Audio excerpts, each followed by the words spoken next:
welcome back. It has been quite a while. Excited to be back though. And to start off here, I got Mr. Constantly, the current RGL Highlander head admin. Go and introduce yourself, why don't ya? Stay a while and listen. Alright, well, as Blissing said, I'm the current RGL head admin for Highlander. Recently gone back into the org after several season break, but I'm excited to be here. Alright. So how do you initially get into TF2 on a casual level? On a casual level, I was still in, I believe, junior high at the time. I actually was not really, I was very new to computer games and such, and a couple of my friends from one of my classes told me about Steam, and they had me play this game with them. It was very different to what I kind of expected, and it was very engaging for me, and I continued playing even after they stopped. Alright, and when did most of them stop? Dang, probably around graduation. So probably graduation from that grade. Probably I'd say 2014, I would say. Alright. And what are you majoring in college then? Right now, I'm still a little bit hesitant. I'm going into environmental engineering because that's a major California, California kind of department, especially for our more federal jobs that I'm interested in around the East Coast. But that's what I'm doing for college, at least. And was playing engineer in Team Fortress 2, seeing all the harmful effects of the Industrial Revolution, gravel pit, was that an inspiration at all? Was that your upbringing for this task? It wasn't before, but now that you mention it, yeah, it's now part of my motivation to avoid the kind of industrial waste that we see in Team Fortress 2. Understandable. So, what methods do you think the TF2 mercs could implement to be a bit more, ecologically friendly? Do they need to go vegan? Or do you think maybe that'll just inspire them to kill each other even more? What's the lowdown here? I can't really imagine any of the mercenaries being vegan. Maybe the medic being vegan, but really, I'm sure the bot crisis have made them anti-technology. So, I think that's all they really need is. I think the bots were kind of an eye opener for the mercenaries. I'd agree. We might hate each other, but we hate bots even more. True. So you said medic could be a vegan? I mean, he has a bunch of nice birds, Archimedes. He wouldn't want to hurt his friends. Is that why he's the target in Sixes and Highlander? Because he's a vegan? Yep, that's why most players like the bomb and sack for the medic is not because of Uber ad or anything like that. It's solely based off of the fact that the medic is vegan. You know what? I think that is incredibly just and based. I think we should base everything off of our eating habits. That should be our new source of social conflict. True. Alright. So, with that very, very funny tangent aside, what class did you play back then? In pubs? Yeah. So when I first started, I was very much an engineer main, right? Most people start on either engineer or a spy. And my favorite thing, I used to frequent it wasn't Skyle, but some kind of T-Fort server. And I would be that engineer that would just have a build-a gun right in front of their spawn, looking into the courtyard. And that was my favorite thing to do on TF2. Eventually, though, I kind of branched out and I became very fond of the spy class, though. Alright. And how did you get into competitive then? How did playing casual engineer transfer into competitive, or how did switching from engineer to spy impact that?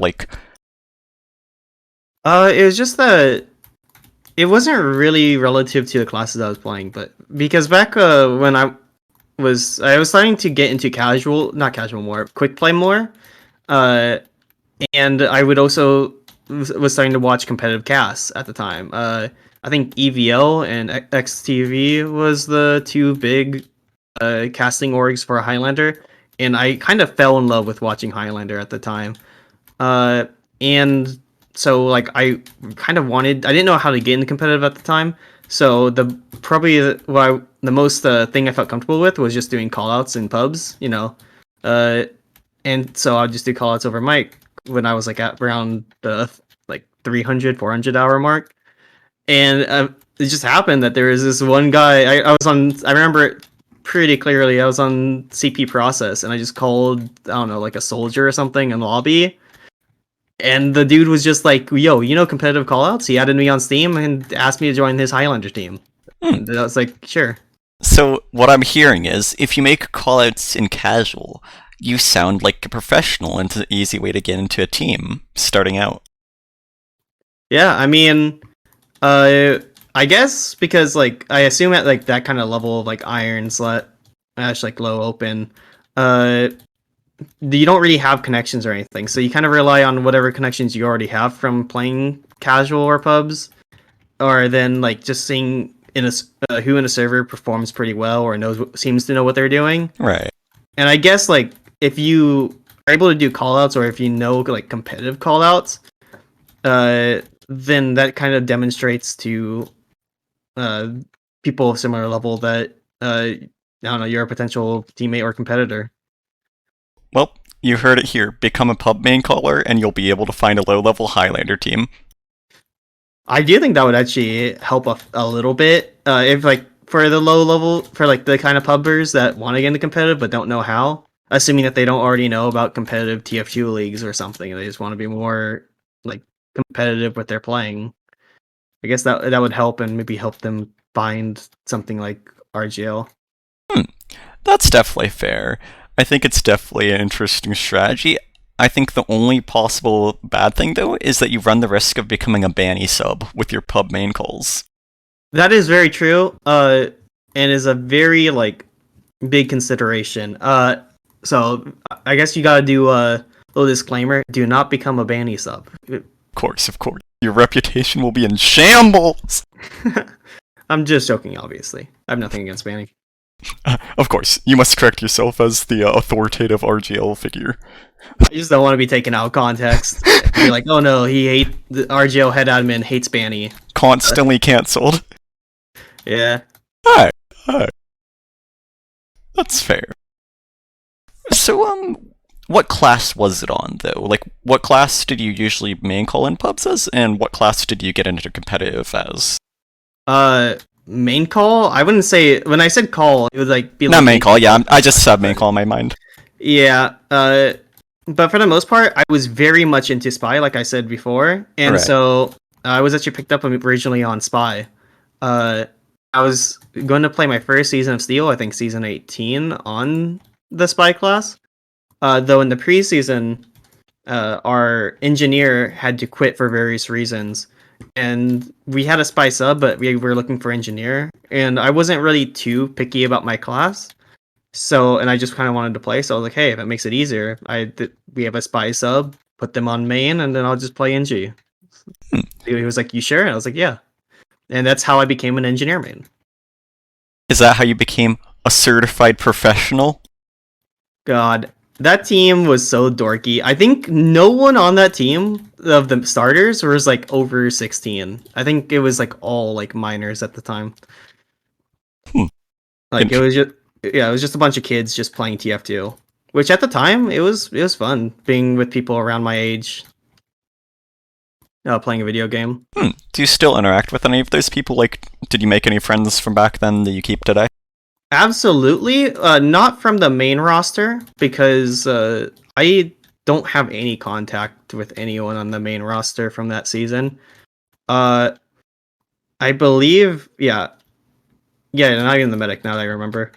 But from the sub roster, I had a couple of friends that they kind of asked me to play on their team the next season, season 19. And then that's how I really got into the friend group that I still have contact with today, and I still play TF2 with like today. I literally played with my season 19 Steel team leader last night in the Uncle Topia pub. So that would be like the Never Knows Best crew, NKB? More or less, but it wasn't really. I would say because at the time the only person on NKB that I met or that played that season was Vushus. I guess Vush, who's currently playing an invite on Relax. But like, and maybe sixes as well. I don't know what he's playing on sixes though. But like then the NKB already came along around season 20, 21 in silver. But yeah, it doesn't mean I don't talk to a lot of the season 19 friends. They just don't really play TF2 anymore outside Right. of like Pliskin, my team leader, and I actually played many seasons with Mr. New, believe it or not. I hardly knew it. Yeah. I don't know if you remember who that player is. Ah, yes, I'm familiar with them. I am. But yeah, I mostly played on friend teams for most of my seasons. And when did you end up like sort of like reaching a turning point per se? Like when did you really like break the threshold into like I guess what would eventually be like RGL Silver invite? Like how did that sort of end up transpiring? Especially with like friend teams mostly. Like at what point did I really start to improve? Yeah, more or less. I would say season 4 of RGL. Like 2.5 years after playing Steel. I was really bad. I'm gonna be honest, like really bad. And even now, I wouldn't say that I'm particularly great. Uh, it's just that like after season 19, I kind of took a break and I became kind of a sub for all the friend teams afterwards. I would get a decent amount of playtime, but I was never really looking for improvement. Didn't really know what to do. I never got a mentor or anything. I just kind of played TF2, but like in a pub way more than anything. Even when I was subbing for the friend team when they got into invite and got rolled on most of their matches, like I think I played like 2 scrims and it was like really bad. I played low silver on Scorp's team. I don't know if you remember who Scorp is. Yes, I remember like the Happy Eye friend group. Yeah. I think it's Midheaven? the dictionary. Yeah, Yeah, I think Midheaven. yeah, I think that I mained again on that team. That team was interesting. I don't know if you've seen the scrambled copy pasta, but that was the season that became a thing. When I played with Brandon, Extra Solar, Scratch. I'm It so was sorry for you. it was scrambled. Yeah, it was an interesting season for sure. I got yelled at quite a bit, but it was well deserved. Then I started to I started to like play like silver coming into season 2 of RGL. Uh, I I felt like I was getting better, but still wasn't super great. And like looking back at our season 2 matches, we played super sloppy. Around season 4 was a when like I played with you on 1K, the 9K, 1K 1 9K. Korean 9 keyboard. That's when I actually started taking the game like way more seriously on critical level and like actually reviewing myself. And it was the first time we really started like winning and doing well. And I just kind of kept it up from there. And I'm a lot happier with how I play now. So, what led to you, like, sort of having that change, though? Like, what led to the change in motivation and drive? Was it just the fact that you were remaining in a higher division? Or, like, did it seem like the team had more potential and it wasn't just another friend team? So I guess technically it stemmed from the season prior, season 3. Around the end of the season, like morale was pretty low. We were going basically 0-7. I think we ended up going 2-5 because the only team worse than us disbanded, and then we took one miracle win against Home Depot. Bopus. Yep, Popus. But I really just wasn't playing great, and at that time our team was being mentored by Civilian, and Civ was just was seeing my stats because I had very low kills, very high deaths on product, and it was like, hey, like it literally just came to me and was like, hey, if like you want your team to win, you want your team to do something, like look at your deaths compared to your kills, like you're just not staying alive, you're not doing anything, like something needs to change, or you might, like if you want your team to win, you might have to like bench yourself. And I was like, wow, I don't want to be benched. I don't like being put in that position of, hey, I'm the one that's kind of holding the team down. I don't think that's particularly what he was trying to say, but like that's kind of how I took it. Right. And so that kind of brought me down for a little bit, but then season 4, I was like, all right, I don't want to be in that position again. I want to be a player that can actually help my team succeed. And so from there, that's just why I started improving. And what do you say, just like getting third place that season, just seeing the potential of that team actually like, getting a decent bit of success, was that like a turning point for you mentally? Absolutely. I started feeling like super competitive, that like mentally I felt like if I can get third place just from improving my mental, like if I just keep on going on this, then I just have more and more success leading up. I did kind of have another, though I think after that my mentality kind of shifted though, because I think not season 5 but season 6 was when the kind of mentality shifted, because I played on the frat house, which is a bunch of like boomer players that just were playing to kind of have fun. And so, and then I would say that like games started to feel a lot kind of sillier. I would say like we were all trying to win, but it felt more like a fun kind of team versus a trying hard kind of team. So And I got, sorry. yeah. Say what you're gonna say. Sorry. So my mentality kind of shifted starting that season from reviewing all the time and then trying super hard to win, to more just like I'll play my best, but ultimately if I can make a funny play to kind of like clip and then show my friends, that was kind of a priority. So I got 2 follow-ups then. Sorry Yeah. for interjecting a second ago. So first, so the season 4, where we took Pyre Rivers like every single time and you play with me on Pyre, felt more serious than season 6. Yeah. I mean, like from my perspective as the engineer building level 3 guns, yes.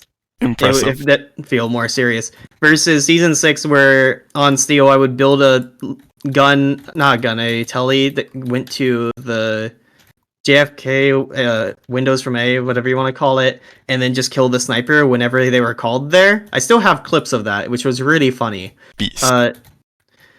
Yeah, it was a very shift in how I wanted to approach the game mode. And did that ever shift back? Like, did you ever shift back to taking it more seriously? If so, Absolutely. when would that be? Probably season 8 with Yee? yeah, because they had because they reviewed like pretty seriously, like they took the game very seriously, and we were all trying really hard to win.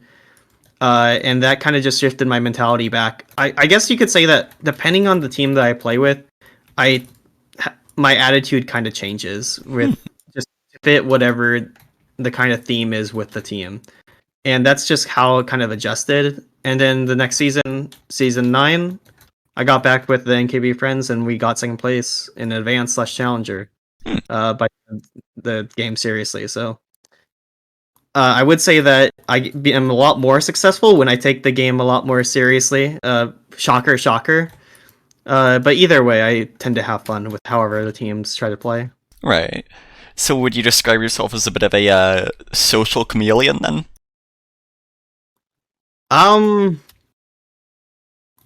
Would I describe myself as that? Yeah. Do you just like absorb the energy of of the team? I mean, I suppose. I guess there are kind of limits to like what kind of environments I want to be in. Like if it's not a great environment, I'll often just kind of stay more silent and out of the way. So I wouldn't say I'm really a social chameleon, but sometimes, but not all the time. Alright. We should do some scientific testing sometime. Break the limits of your own character. How do you feel about this statement? I feel like a test subject, which feels very weird. Most excellent. Anyways, carrying on. Alright. So, looking back at it, do you sort of regret, like, those earlier UGC days, just, like, not taking it very seriously back then? Or was it just kind of fun to just goof off and have fun in the lower divisions back then? And not really care about improving or that much? In UGC? Yeah. Again, like, I wouldn't say, because, like, I think it's because of that I was able to make the friends that I still have today. So, that's even, like, if I missed out on opportunities to improve myself and place higher in silver, gold, maybe even plat. Even though I missed out those opportunities, I was able to make very good connections with great people that I still talk to today. And honestly, I value that a lot out of playing competitive TF2, because you don't play for the money, you play for the social. Right, you don't want to be earning below minimum wage for, like, months of work. Yeah. Alright. And in the times I was subbing and not taking it as seriously, I was able to focus a lot on my schoolwork and such, so it's not like I was losing out. Right. Everything's a bit of a trade-off. So would you say it's important to, like, have a bit of a mix then between seasons where you're taking it a lot more seriously and seasons where you're just, like, goofing off, having fun with friends? I think so, and I think, like, some other, like, players kind of have the same mentality, especially where they're like, I want to take it less serious on an off-class team, and then, I want to go back in main class and try to win again. I think there's a healthy mix. I don't think you always have to try to place on your best class all the time. That's kind of what I think is a formula to get burnt out. Like mixing it up is like mixing it up and maybe like changing mentality to kind of fit the situation can just make the game more fun in the long run. Right, it's important for it to be sustainable, because you're not going to grow that much if it's not sustainable, you know what I mean? Yeah. Yeah, I agree. Alright. Good to hear, good to hear. If you didn't agree, I was going to have to end this recording right now. Oh shit. There can be no disagreement. I'm kidding. Maybe. Don't try and find out. I'm warning you. Now you make me curious. I see. I regret my decision. Alright. So anyways,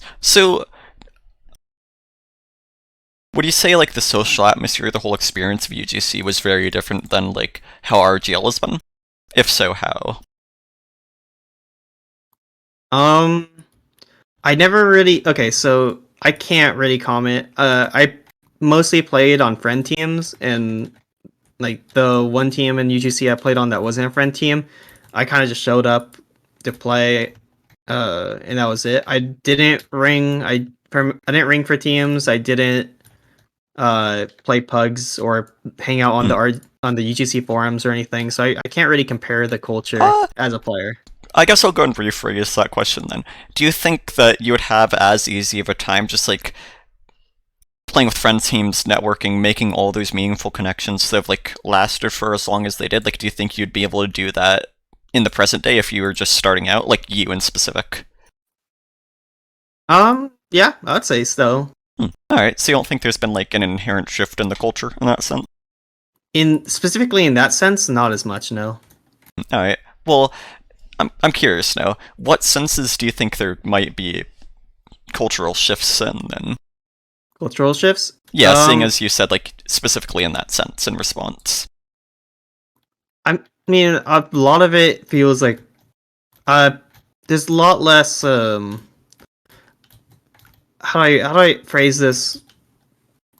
Well, I'm trying to think. Because it's a kind of a behavioral thing on how you interact with others. It's a lot more. I felt like in UGC, it was a little bit more condescending to say. I feel like it wasn't a little bit. I guess it ties with toxicity changes because RGL enforces it a lot more. While I do think like those kind of personalities still exist in RGL, it's not quite as loud because back in UGC, these kind of like things like harassment and such was a lot more vocal and prominent. I felt as a player at the time. Right. Because although I didn't, for instance, like although I didn't like interact on the UGC forums, I would occasionally like read a thread or two and see the kind of like shit that people would be saying. And obviously, there's not quite as much on the RGL forums because RGL forums kind of keep the kind of drama as well shit posting to a minimum.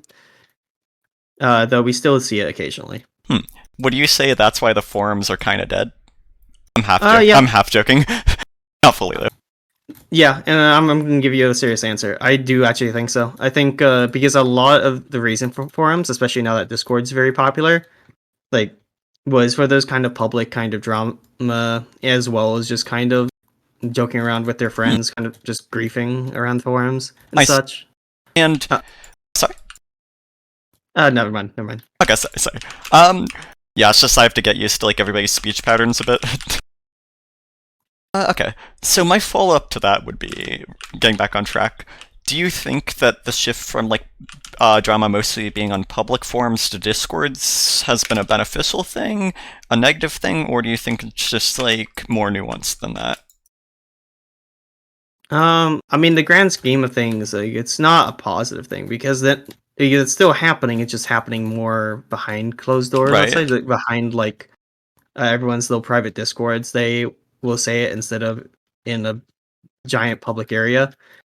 But it's still happening. Right. But it's better in the sense that like as a new player, you don't feel as intimidated. You don't feel like it. You can feel a little bit more comfortable interacting with it. So I think in that sense, it is a positive. Right, so it's like a trade-off between just like it being harder to moderate if it is something that's genuinely harmful, and it being just like the truth of the matter, like the harm not being necessarily seen because it's like not something you have to interact with. Say. I'm sorry. Could you repeat the question one more time? I'm sorry. Yeah, that one was a little long-winded. I gotta like work on the wording, but so it's a bit of a trade-off, right, between it just being like not as noticeable, which is both a good and a bad thing, because like it can kind of mislead you into believing like the community is in a better state, or like that there isn't as much trouble as there is. But like I'd say that's probably more of a good thing for newer players. But then it's also a bit of a trade-off with like it being harder to moderate if it is something that's genuinely harmful, right? Yeah. I mean, like I think it being harder to moderate isn't quite the thing because if like people know, the people will report to RGL because RGL has a good reporting system versus like the support tickets from UGC, and they take a lot more action on these kind of harmful things. And even if they don't, like they at least review it. Whereas on UGC, you could submit something and you couldn't even know whether they looked at it or not.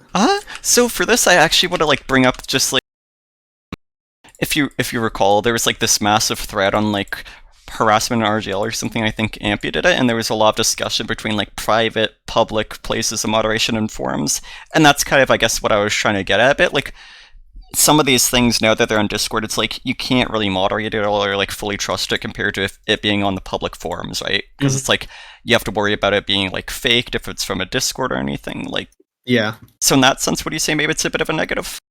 Yeah, I could say so. Yeah. All right. So do you have any thoughts on that particular thread now that I bring up the addressing racism / anti-LGBTQ speech thread? I can link it to you real quick. Okay, I'm gonna be honest. I can't really comment too much because I haven't. I do remember seeing it, but I haven't like read it in a very long time because it's from.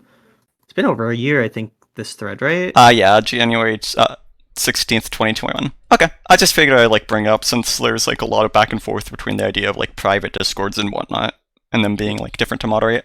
Yeah, I'm sorry, I can't comment on it comfortably. No, that's fair. Yeah, I imagine this also like especially as an admin, like the head admin. All right, I figured it'd be interesting to like jump to nonetheless. Very well. So, did you have any interactions with like UGC admins ever, or not really? Uh, at like directly, I did not. I think at the time, I talked to I talked to one admin about match comms through the UGC Discord. I don't know which admin. I'm pretty sure they're retired at this point. It was not Kamori. It was not Nick. Um, it was not Firefly. I'm sorry. I can't remember. I don't really remember anything from the interaction, but it was for something pretty. It was for something pretty minor, like match results or something. Which, I mean, I contacted them and they were able to get it fixed. It was pretty short. All right. So not that many. Okay. Do you have any thoughts on like was the meta that much different back in the UGC days, like in like the middle divisions? Than like Yeah. okay, so like what would be some examples? Like how is it developed? How is it different from how it used to be? I think teams would had a lot more passive holds personally. I know in like the higher divisions, like for instance, product DK kind of made forward holding on product a lot more popular.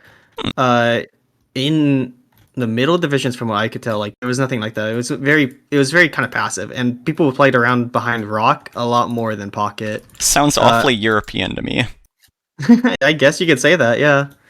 Uh, the whitelist was also slightly different. I remember when the Razorback was banned for a little bit, and it was very different. Also because of all the this was before Meet Your Match and Jungle Inferno, all those balance changes. So they were kind of like the weapons functioned a fair bit differently. Right. Okay. Um, I guess there's like a few more things I could jump into before getting into like what I think is gonna be the meat of the interview. Yeah. Um, so tell me a bit more about NKB. That's like your main friend group, right? How did that sort of develop? How has that been? Like, what really defines it for you? Defines it? Yeah, the friend group, the interaction. I mean, it's pretty simple. It's a friend group, so play TF2 with my friends that I like playing TF2 with. We have our ups and downs when we play, but overall, I just love playing with my friends. Well, how did the group come to be, I guess, then? Group come to be? I mean, like I said, a fair amount of my friends from that team I knew from UGC, like Kami, Avush, Jer. I knew them all from Lorgon. Knew them uh, from before RGL was a thing, and we first became a thing in season 2.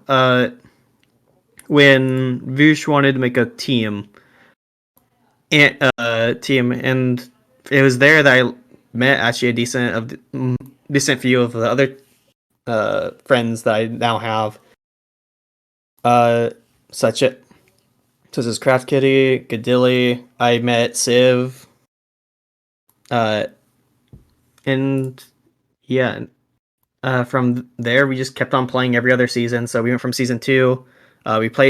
We were planning to play main again season 3, but uh, we were contacted because like they needed more teams in advance, and my team was like, "Why not?" So we played season 3, which was a mistake.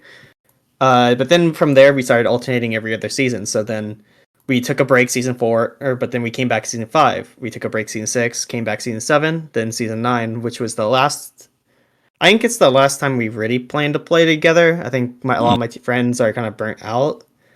We'll probably play again eventually, but for now, it doesn't look like NKB is coming back. Alright. So what led to you, like, what led to you leading it some of the time? You weren't, like, really a core part of it at the start, or so? Vush didn't know how to lead. I see. Bit of a skill issue? Absolutely. Vush, if you're listening to this, that was a complete skill diff right there. Leader diff. I basically led tryouts. I started scheduling scrims just because like either Vush was like super slow or like sometimes it like a little bit indecisive, and I kind of got tired of it, so I took over. I mean, nothing against Vush. I love Vush, but like, I just wasn't super happy with how he's leading, and then I just became the I guess you could say, main leader since then. Just Hmm. not even because I wanted to, just because like I prefer doing it over Voosh. And how did that transpire? Like, was there drama or anything? Like, how did you end up, like, becoming the leader? Were you just like, yo, I'm gonna lead this season, and they're like, okay. Yeah, essentially. I mean, Damn! Voosh didn't want to lead. Oh, okay, if you didn't want to lead, it's understandable. I was gonna be Yeah. like, what the fuck did you do, man? I mean, like, there was drama at some point just because, like, whenever I would get kind of stressed out, I would stress out and I didn't want to. I would just like, if the team was not doing super well, I would get kind of stressed out from leading, and then I would kind of ask Voosh to kind of take over, but he wouldn't do it reliably, and so I'd kind of get mad at him. But for the most part, that was just me being silly. It wasn't because he did anything wrong. Alright. Bit of a silly man, for sure, for sure. Okay. Well, let's see. How about, like, mentoring? Have you had any, like, mentoring experiences, anything like that? Is that something you take joy in doing? I used to mentor a little bit. I got a little bit of mentoring from. I had one demo review from Wax, two demo reviews from Mothership. I had a demo review from Civ. Back when like as I already explained, he was telling me what that I needed to improve. He helped me a little bit, but outside of that, I never really had mentoring, and I kind of wish I did. It was more like self-taught, whatever I learned through like watching others play.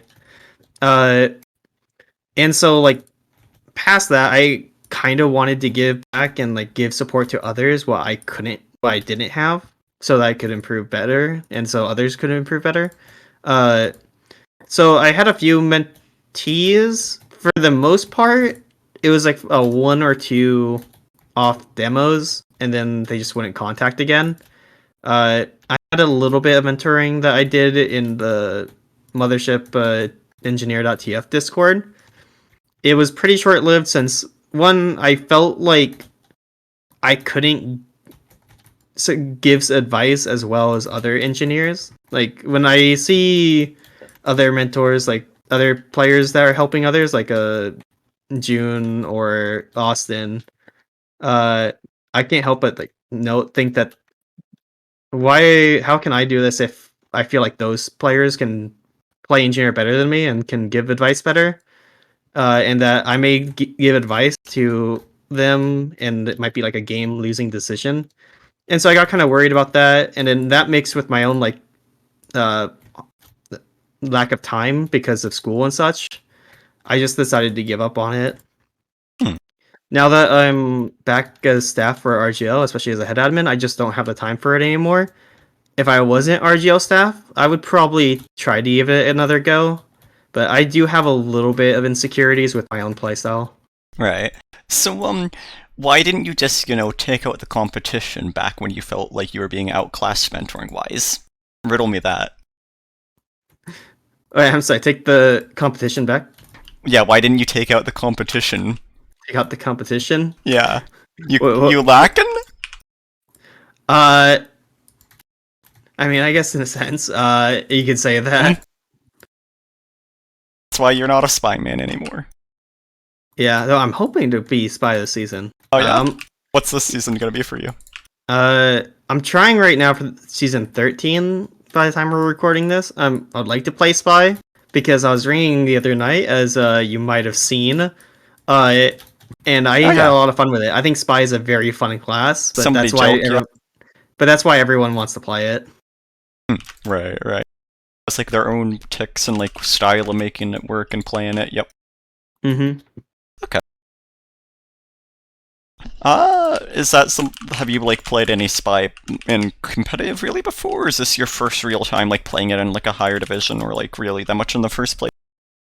I would ring spy occasionally and played occasional spy in pugs, but I've never played a full season of spy. That's why I would like to try playing it, expand my skill set.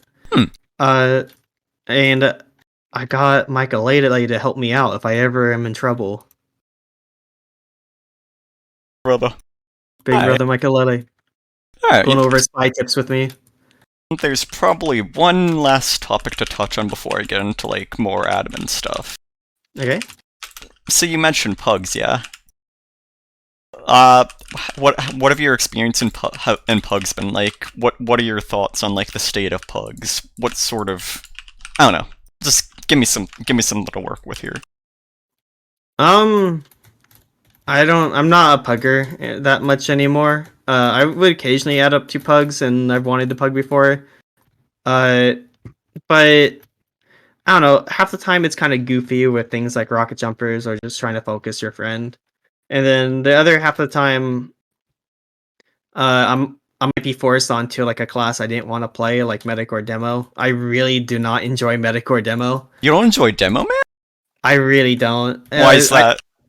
I like hit scan. I just like having it so that when I point at something, if my crosshair is on it and I click, it does damage instantly. Wait, I'm sorry. You don't like hit scan? No, You like hit scan? I like hit scan. Yeah. Then why do you play engineer? I have a shotgun. I have a pistol. I'm a budget scout. Oh, so you can aim? Engineers can aim now? I can try to aim. Okay, you can try. I appreciate the sentiment. You know, it's all about the effort. Yeah. I'm trying to aim. I'll get there eventually. Maybe not today. Maybe not tomorrow, but eventually. Yeah. Glad you took the bait there, though, for sure. All right. Then I guess, have you played any other formats, or is it only really just like Highlander? I played with friends in the no restriction sixes. I've played Prolander. Boars was always a fun one to do. I just got done with a friend team in IM sixes. I enjoyed Flank Scout. Though I don't think I would have the time for one this upcoming season. But I enjoy all the formats that I've been playing. I see. Have any like specific thoughts or sentiments on no restriction sixes and Prolander? Do you think they're like things that are worth the time investment, that like there should be more for like seasons or like cups for?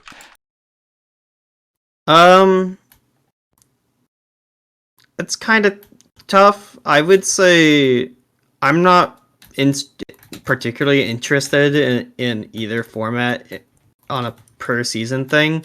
I think cups are fine. Little like mini tournaments that happen over the course of a weekend. I think that's fine and great. And Prolander Pugs can be pretty fun. Past that though, I can't say my interest is quite there. Okay.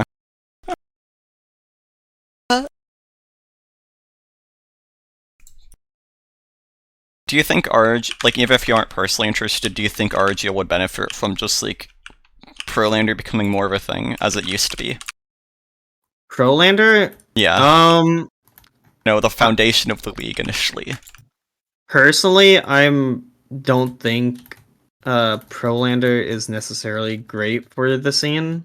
It's not negative, but it doesn't really add much to competitive as much as like the difference between sixes and Highlander.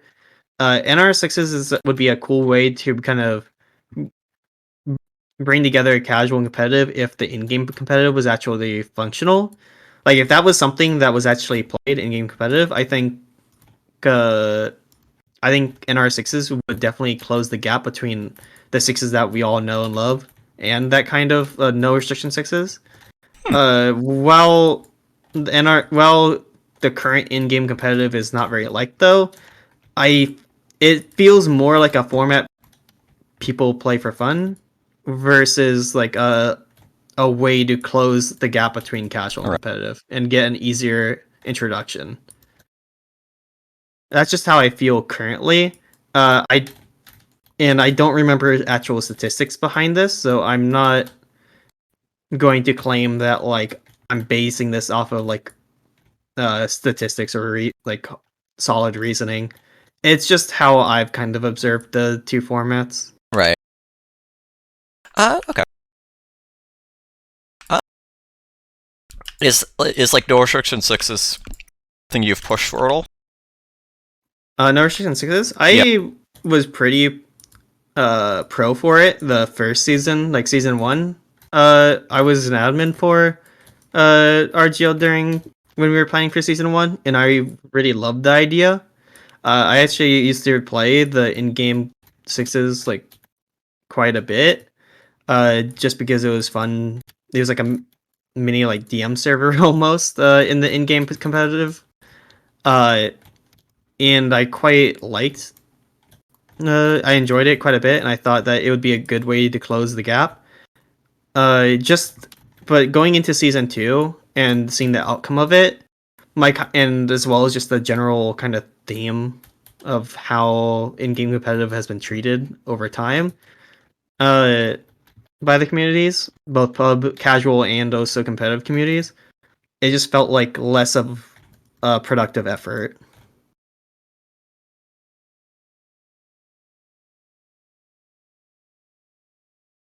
Okay. Uh, what do you think could be done to like it's something of interest? Like, what could be learned from it? How could it be improved for the future? From the seasons of No Restriction Sixes? Yeah, or like in-game competitive too, for that matter. Like, just in general, like you think it's something interesting, right? But like, how could a reality with it being more prominent be achieved? I'm gonna be honest, like, I would really, it would really kind of like, to really make No Restriction Sixes kind of seasons have full productivity and like really help our competitive scene uh, with growing numbers while including kind of pubbers into it. And giving pubbers like an easier way to transition into competitive, because like right now the easiest way is through like newbie mixes and through like just like watching players play, which is great, but I I feel like a step like NR6s is even a better way to kind of transition, because NR6s is very pub like. No, there's no kind of class restrictions, no weapon restrictions. You kind of just play it like a very serious 6v6 pub. Um, where like you're kind of learning how to calm, learn kind of like how to move together with other players, how to kind of call things out, and just very, very basics. What classes are good in this kind of 6v6 mode? What classes are not as good? I think the only thing that's not going to happen, obviously, at this point, but what would really help, it would just be an update to the in-game competitive mode. We're not going to see that anytime soon, but I don't that's what would really make NR6s just like really take off, I So, feel. what makes you say that though? Like, we've been seeing some TF2 updates recently, right? Like, why do you think in specific, like, they wouldn't really like push for the competitive at all? Uh because while from my observations of the changes are more bug related fixes and such versus like full on gameplay changes and system changes. And competitive would need a pretty big system change, because right now we have issues like games will crash if you have PREC. If you have the wrong DX level, games will crash. You have restrictions on your graphic settings. That kind of stuff that kind of like turn people away from the in-game competitive mode. No one Right. wants to turn off like PREC every time they want to play and then reinstall it. And if they have to reinstall it, because if they forget, they could get banned from RGL for a demo missing or something. Like it's just a big pain. Right, like it could just be as simple as adding an option to like temporarily disable PREC for, right? Or just like having that Yeah. happen. Surely Valve could do that, but I think the bigger solution here, right? Since they've been doing bug fixes, is to remove a mode that doesn't work. Like you can't play That it. is true. Just to remove it from the main menu. I'm kind of kidding, kind of not. No, but I mean, by when you say mode, what I was thinking is another problem is that they have maps like Turbine in that. Oh yeah. In that Valve competitive. Yeah, they make you play like Turbine or Upward. What do in you the think? 60-second environment. What do you think the rationale for that was?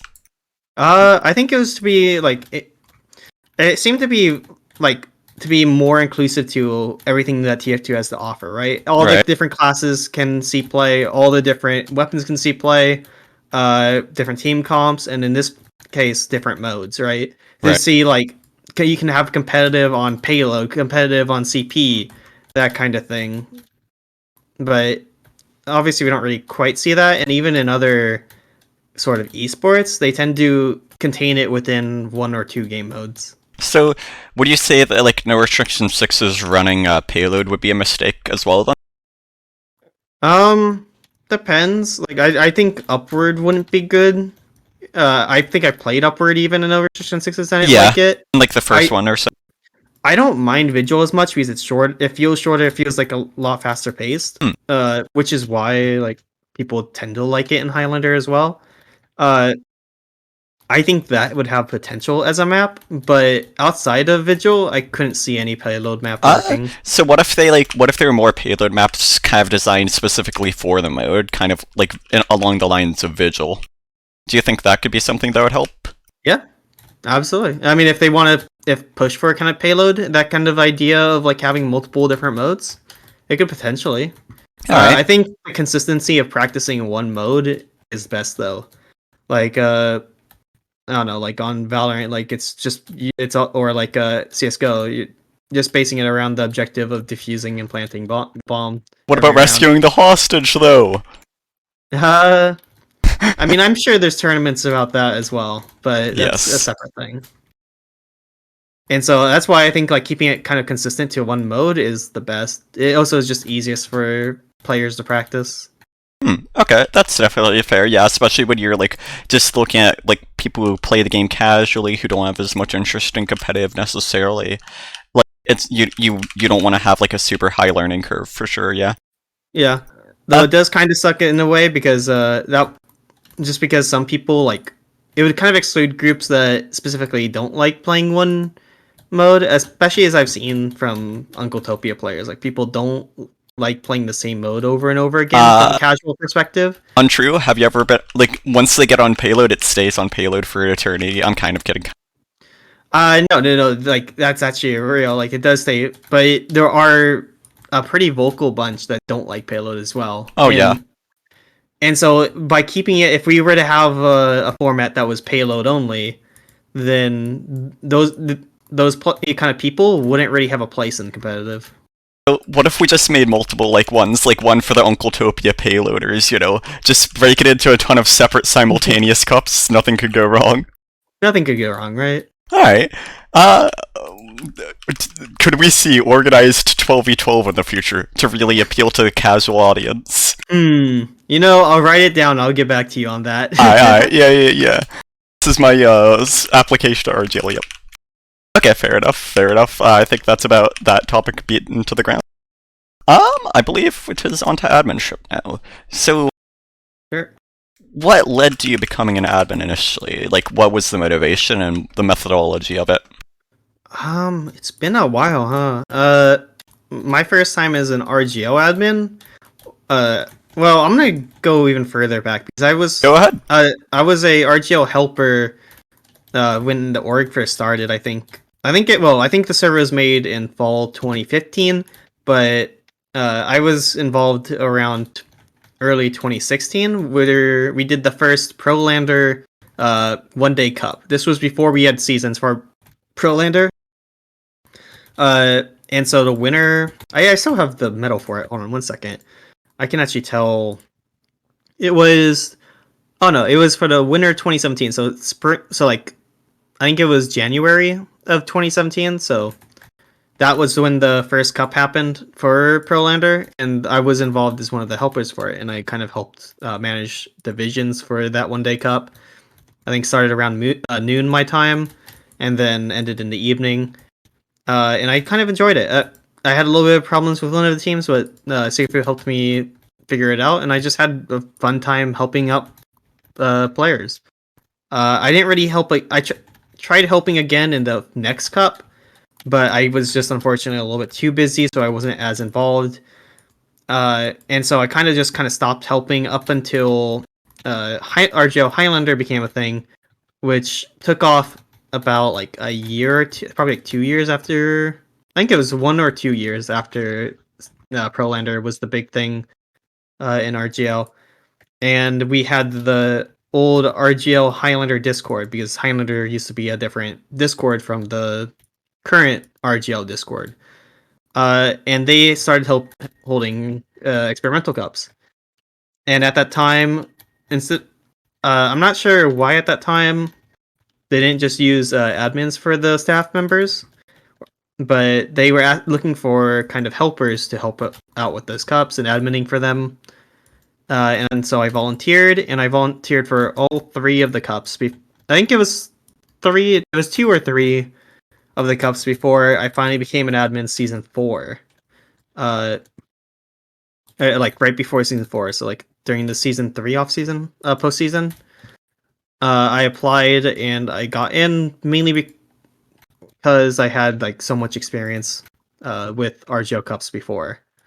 Uh, I I was the moderator for newcomer for a couple. Open for a couple seasons because we used to just call the division open before splitting it into newcomer and amateur.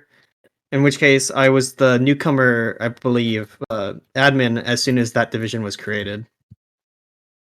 And I did that up until season 8, the first season of Challenger. Was my last season of adminning, which was also Michael Lele's last season of adminning, where I stepped down to take a break, and then I came back in as a kind of floating admin, season 11, so this spring, but I didn't really do anything or pay attention too much. And now I'm the head admin for season 12 and for the foreseeable future. Okay. So, as you, like, what are the different admin positions you filled division-wise? You said newcomer was one of them, right? Yeah, I was the open moderator. Yeah, I was only the moderator, I believe, for open up until the newcomer admin. And then I only did the newcomer admin up until I'm now the overall head admin. Okay. So what was it like going from being like a moderator to an admin? Moderator to an admin, it's kind of different because like it's not so much the case anymore because I try to keep all my staff kind of working together and working as a team to kind of talk things over and make decisions about their divisions. But before, it was pretty much kind of a helper. It was like an assistant versus the actual like position doing the job. So like admins would make the decisions, and the moderators at the time kind of felt like they would say something here and there and just do what they were told, but that was about it. That was the kind of feeling that I had back then, because it was a pretty new position, I believe, at the time. They weren't when I became a moderator, it wasn't quite established. There wasn't really an established kind of thing. It was more like at the time they figured that admins needed help with their divisions, so they hired more. I say hired, but they asked for more staff, more volunteers to kind of like help them with the workload. Right. Okay. So how did you end up becoming the headman of Highlander? What's the story there? So I didn't originally plan on it, really. I was a floating admin through season 11 where if someone asked for help, I would be there to help, was the kind of reasoning I was there at the time. I wanted to reapply for season 11 because I wanted to help out Highlander again. At the time, season 10, I was having a little bit frustrations with how it was. Something I realized upon leaving Highlander season 8 was that it's one thing to have like get all this information because you have all these like back end channels and ways of getting that information. But although you may know that like as a staff member, it really felt like there was kind of a wall at times where people just wouldn't get information, like didn't have the information until like it was publicly stated, but then publicly stated could take like the day before the actual event happens or like the day of. And so I was getting really frustrated that from a Highlander side, so I wanted to help out and maybe get Highlander back on the right track.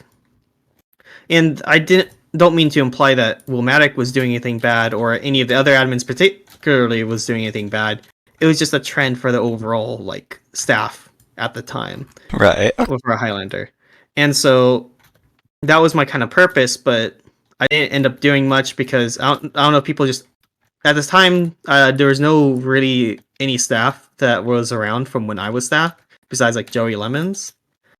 And so like no one really knew me, and no one really asked for anything from me. So I would just end up being there. I would comment like here and there, but for the most part, I was pretty detached. Uh, then I found out that the head admin position would be opening up, and I kind of decided like, hey, if I want things to be run in a certain way, like I can do that myself. Why not be the one to take action rather than just making a call for action without being the one to actually step forward? So if I wanted to be the change, I just stood up and volunteered. Uh, and it's not like I said, "Hey, I want to be head admin," and they just instantly give it to me. I had to wait for the head admins at the time to kind of make their decision on who would take place of RGL head admin. I had to apply for it, and I got it. And I was kind of surprised. I didn't know whether or not I would be the right fit, and to this day, I'm still not sure if I'm right for the position. I'm trying to do the best I can, but I don't know. We'll see how far my passion will take us, I guess. Okay. Stuff.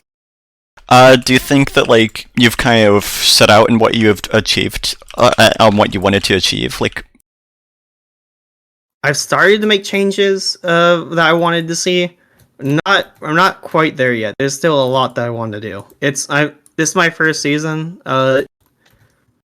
We're currently going through season 12. And so there's a lot that I want to do. I'm learning along the ways, and I'm not gonna say that I've made good decisions all the time, and I felt pretty silly sometimes. But uh, I think I'll get there to help make RGO Highlander the kind of fun format that people want to play. all right. How was like what were the expectations you had going into it, and have those been met? Um, Let me think for a moment. Take your time. The expectations for like what the job entailed. Yeah, and like how people would respond, like what you'd be doing, just that sort of stuff. I mean, I knew the vague idea. I didn't know anything particular. I've never really looked into or analyzed how head admins functioned before applying, which uh, could be considered a little rash in a sense, but uh, I have found that it's a little bit more complicated than I originally expected. I actually have a lot of projects going on right now. This very week, especially with playoffs started, there's a lot of things to do. But Right. at the same time, I'm having a couple of real life changes that aren't interfering per se, but is getting me burnt out a little bit faster for this week in particular, just because I have so much to do between the game and real life. And like I'm able to balance it, but it's a bit tiring. I'd imagine. All right. How about the reception by the community? Like, has that been positive so far? Has anybody like mistreated you? Like, how has the community reception been for you? Um, it's kind of for it's kind of mixed. Oh yeah. Yeah, I have gotten a lot of people like being pretty like when I talk to them, they're pretty chill with the kind of things I say as a head admin. Like if they ask for help, they've been pretty nice about it and pretty understanding. But at the same time, like sometimes I make decisions uh that may not benefit those teams, and then they get understandably frustrated about it. It Some people will get frustrated, but for the most part, it seems to be positive, I would say. Okay. And do you think it's like the same sort of reception that every other head admin got? Like, is that just sort of something that comes with the job? I think so, because like I'm doing my best to make a fair system that tries to work out for the most people as possible. But following this system that I'm supposed to be doing doesn't always benefit everyone, and it can make people just the decisions themselves based off of the things I'm supposed to be doing uh, does make some people upset.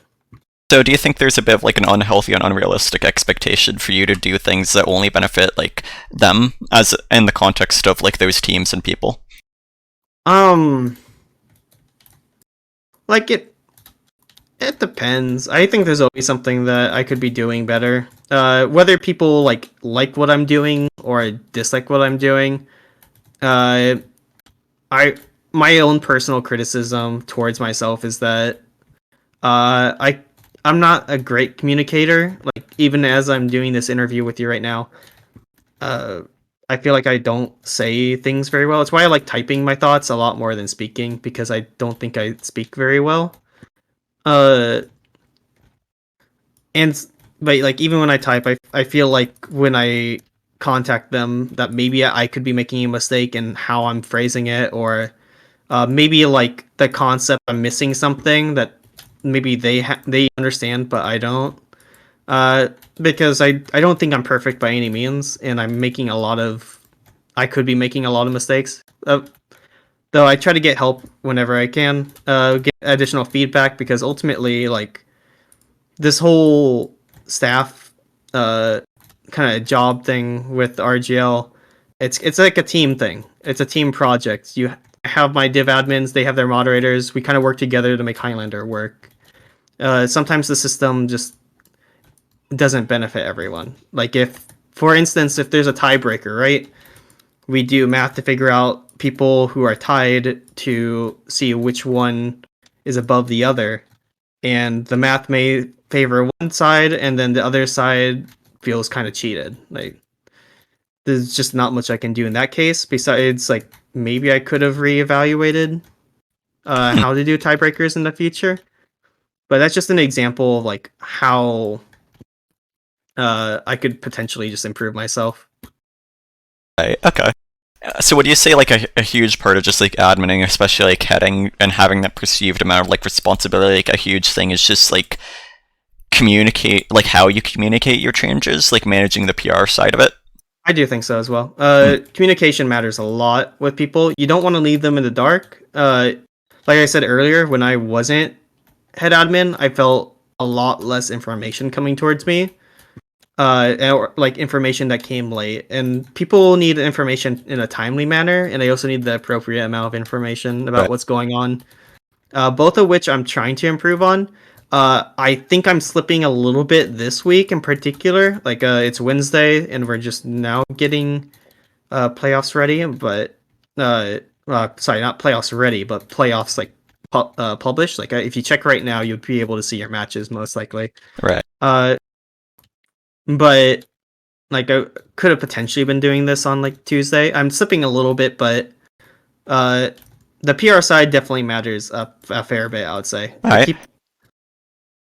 Hear me out. We do it right now, live for the interview. No, I'm kidding. All right, fair enough. Fair enough. Do you feel like you ever get a bit like too caught away with how your actions are going to be perceived versus like just making good actions in the first place? Yes. Oh my god, yes. I've been told that that I shouldn't doubt myself on a certain decision, but while I try to try and make confident decisions, because ultimately that's kind of like what you want from a head admin. You want a confident head admin that feels confident with what they're doing. Me as a person, like I'm trying my best to do that, but I'm a very low self-esteem person, I guess you could say, to where I can't help but doubt myself sometimes. I talked about this both as a player, like that's how I've kind of felt upon where I mentioned several times throughout my time playing in RGO and UGC. Also, like here as an admin, sometimes I feel like I can't help but make doubts about myself, and I would definitely say that's part of my downfall. Rise and fall of constantly. Okay. So do you think that's like an issue like that's seen within RGL as a whole as well, though? That like just like No. a certain focus on PR? No? No, I really do think this is just a personal kind of issue with me. Skill issue.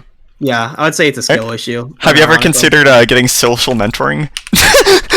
Oh my goodness, I can't believe you just said that. Psychologist? Yo? Hey, you want? Hey, Blizztank, you want to be my social mentor? Yeah, I'll put it on my resume. Alright, fair enough. But I will say overall, what has definitely helped in a lot with like clearing away those doubts has been working with other people, other staff members. Like, I can't emphasize this enough. Like, working as a group, working as a team with group projects, makes things feel a lot better. And this isn't just like a RGL admin thing. As a player, like working with other people to solve issues that maybe your team might be having or you might be having as a player, like it just feels like way better and way more productive in my eyes.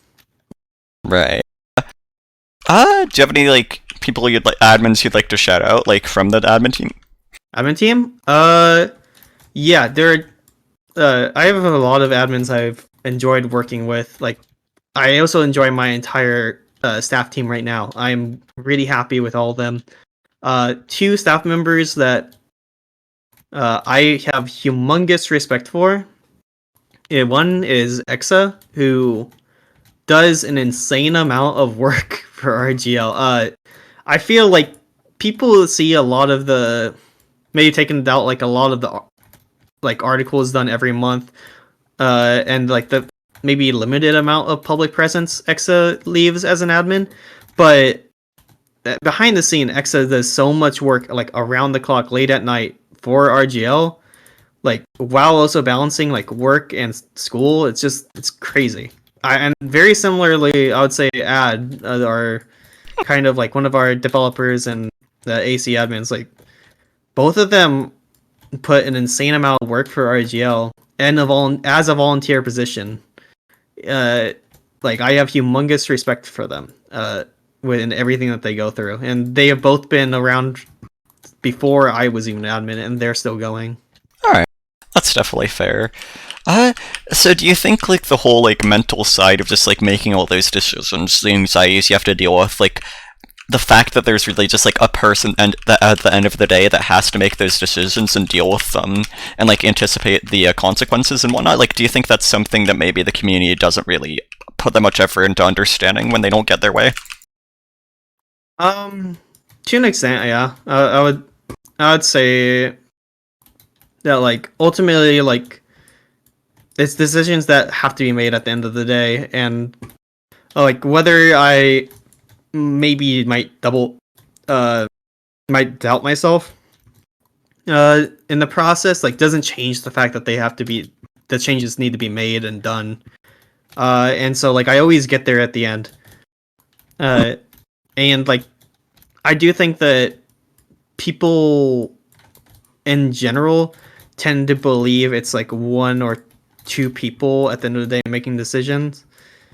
When it at least for like Highlander, and it's at least I want to clarify that it is a full team. I have been putting a lot of emphasis during my head adminship to kind of make sure that it's like a full participation project between all the admins to kind of with all their different ideas and perspectives, because we have people that have played at the low level, but also people that have played at the top level. Like for instance, Joey Lemons has won invite like multiple times, and Arts Hispanian. Like we just get a lot of different perspectives, and it helps when making these decisions 10,000%, and Right. kind of helps me know like what needs to be done. That's fair, definitely. Okay. We'll move on to like some more nuanced things now. Let me just figure out which one of these is the best like to phrase or like start with though. What do you think goes into like a decent admin? Like what do you look for? What goes into a decent admin? Yeah. For one, people that kind of have a passion past being what they're told what to do. Something I've seen from applications, even when I wasn't head admin, like applications descriptions that say things like "I'll do whatever I'm told to do." Like, we're not really looking for people that are just doing whatever they're told to do, but we're looking for people that can like perform a little bit, that have the passion to go kind of above and beyond. They'll like unprompted, they will talk in a discussion about whatever topic is like current in there. They will they will do the task without being told to. They will ask like what else can they do to help. Like, I have gotten these kind of admins on my current team, and it really like helps a bunch. It really shows like those that go above and beyond. And this isn't the style for everyone. To just, and they may not always have the time to like go above and beyond, but it certainly has helped and is one of like a big factor that will kind of separate uh in an application from the rest. Hmm. Outside of that, I always enjoy people that with experience. Like, the more experience in my eyes is always good. Experience from the bottom level to mid. Like, if I can see like that at least to a recent time, like people can reach like a mid to high level, it helps me kind of like know where you kind of get your ideas from, your kind of experience in the competitive scene. Ultimately, I would say the TF2 competitive scene is pretty small on the grand scheme of things. And I'm sorry. The beeping in the background, that's a fire alarm? Or was that just like something else coincidentally? That is a fire alarm, indeed. Do you want me to pause it? Yeah, let me check on that. Yeah, I'm just gonna pause the recording. Okay, we are back. It was a false alarm. Luckily, no pyromans to be found here. Hate those guys. Anyways, resuming. I hate pyros, especially squirt shot pyros. Oh, I agree. So we've talked about what makes a good admin. What do you think makes a poor admin? Like, the sort of red flags you'd look for. Red flags? When they're kind of asked to do something and then kind of ghost your messages. Like, if you're given kind of an assignment of sorts, or like a due date, and you can't meet those due dates, it's kind of a poor expectation. Because or like if you're kind of silent for most of the discussions, but then when there's like one or two discussions that concern your division or your team and you try to speak up, like, that's also a pretty big red flag.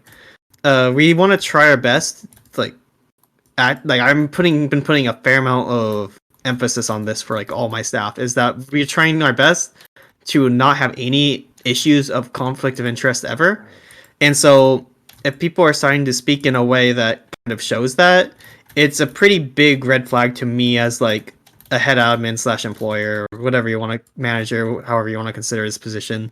It's kind of a red flag to kind of see that, because it kind of is contrary to the values that I'm trying to keep on the team. Because, like, again, trying to keep the interest of the general players first, and those kind of like conflict of interest are pretty big red flags.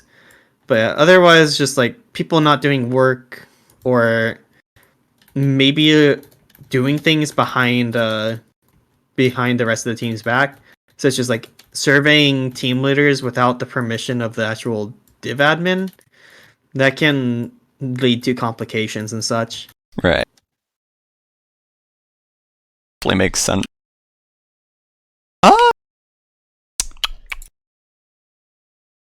Fair bit of the time, at least in the past, I kind of would get the vibe that, like, a lot of the time there would be decisions made by, like, RGL collectively that would be in the best interests of RGL rather than, like, for the community. Like, it's just, like, I guess more specifically, like, it feels like there's a certain tendency for RGL to do things for the community instead of with the community.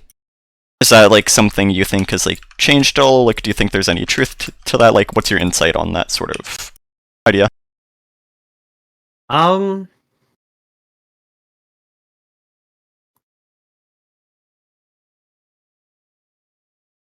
trying to think. Yeah, take your time. Take your time. Do you have maybe an example that could help me?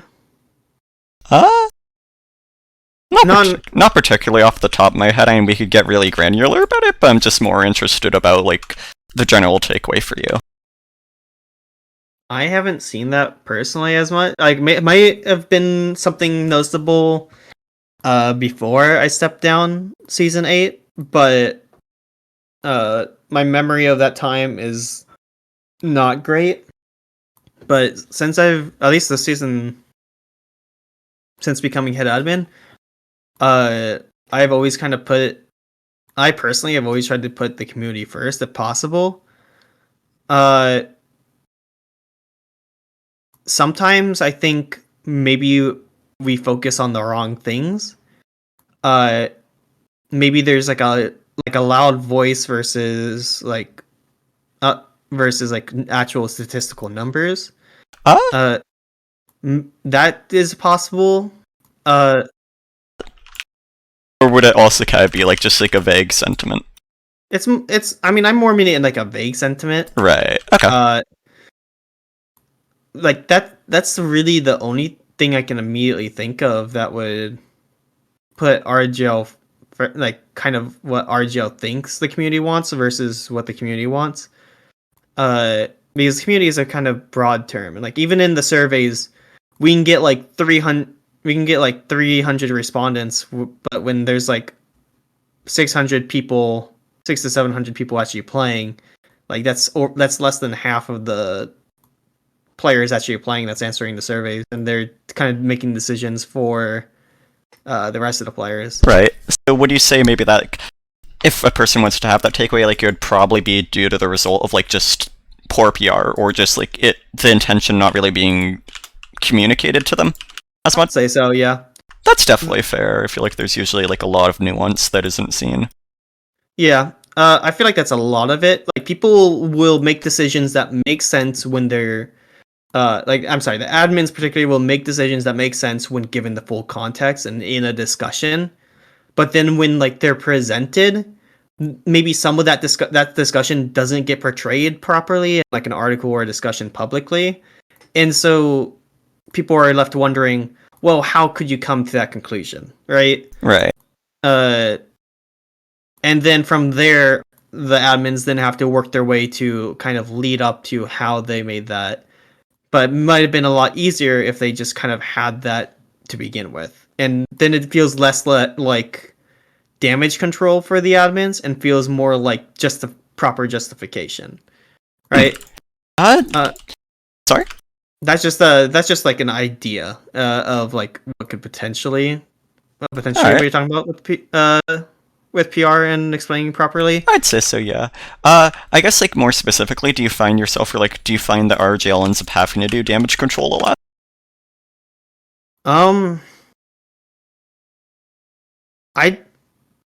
I don't really think of like when they bring up their justification in post. I don't really like to think of it as damage control. It may have been something that they forgot to mention initially, and then they bring up later on. Okay. I wouldn't say damage control as much personally, at least not in my department. So like, let's say like flip-flopping between like Challenger, Advanced, Round Robin, Swiss as an example. I guess, like, to me that would sort of just come across as RGL being like very reactive and just sort of like going back and forth between the decisions that seem to please the most people. Yes, I mean that's for sure. It's because at least how I view it, the public's perception is always changing of what is good, what is bad, what we want, what we don't want, and so like when it comes to things like round robin versus Swiss, we kind of pull it like every so often, maybe at like most seasons in the postseason survey, to kind of like go off of what we think the people at the time want. Personally, my personal kind of opinion on this is that the kind of like players aren't really experienced in how to handle like the behind the scenes for tournaments. Like they aren't the organizers. They're the players. The people that should be organizing it are the staff members. That's their kind of quote unquote job. Right. So when I think of things like personally, when I think of things like round robin and Swiss or like how many divs, I like to do reactionary, but I also like to do it based off of what my staff team thinks is the best. And I guess in that sense, yeah, it would be like what RGL thinks is best for the community versus like what they explicitly say. But at the same time, like I don't think the players want to be the ones to have to spell out what's best for the league. Right. So in this specific scenario, I would say it's okay for the admins to kind of decide that kind of thing. Do you think that, like, just looking back those seasons, like, I don't know, like season 8, season 9, season 10, like, do you think this is something you've personally, like, been attributable for, like, sort of like an improvement in growth? Yeah, I mean, like I was the main I was one of the main people behind Challenger being pushed season 8. I was a big supporter of calling it Challenger, which in post hindsight was a terrible mistake, simply because it got people confused with what division meant what. When if anything, Challenger should have been lower than Advanced, because now there's complications with like, well, what does the quote unquote advanced experience from season 8, season 9 actually mean? And I've definitely seen that there's a lot of like things that we did wrong during that kind of transition to adding a new division. And I really do believe it was, I don't regret it. I think it was a great kind of growth experience. I learned a lot about how to approach like adding a new division, what it entails, because I'm gonna be honest. When I advocated for Challenger, there was a fair amount that I was kind of short-sighted on, and I missed. And like looking back, I probably wouldn't do it again. But I only know that now because I made that mistake to begin with. Right. You gotta make mistakes to learn from them. Exactly. Do you think maybe that's something that people don't really understand? Like, they just see when you're at fault and kind of criticize over it? I think so, but I also think in this specific circumstance that while it's not great to be criticized, when you make bad decisions, it's still a bad decision, and people don't like bad decisions, even if it is a learning experience. It's just like, there could be more understanding of the nuance, though, right? Yeah, I think so. Right, as long as people are willing to like fix it in the future, yeah. All right. Like if you notice a mistake, but you notice that it's being updated or kind of worked on, you don't have to be like super hard on them for it. But then that's not really something you necessarily see, though, unless you're working with the internals, right? Like, there's still response time. Like, true, which is kind of falls into communication that could be more clear. You could say, right? Like maybe like an update post that is something I could be doing.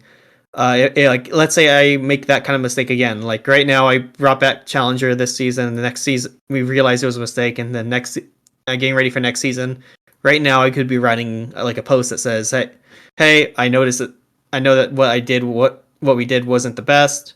When we're taking actions to kind of fix it and adjust it." Like we could be more public on that, perhaps, and maybe that would help. What if you just hire a PR manager? I mean, ideally, the kind of head admin would be the PR manager in this case. Oh yeah. Fair enough. Yeah, I wouldn't. You gotta go to the PR gym then, my man. Yeah, for sure. Undergo like a whole Goku arc, you know.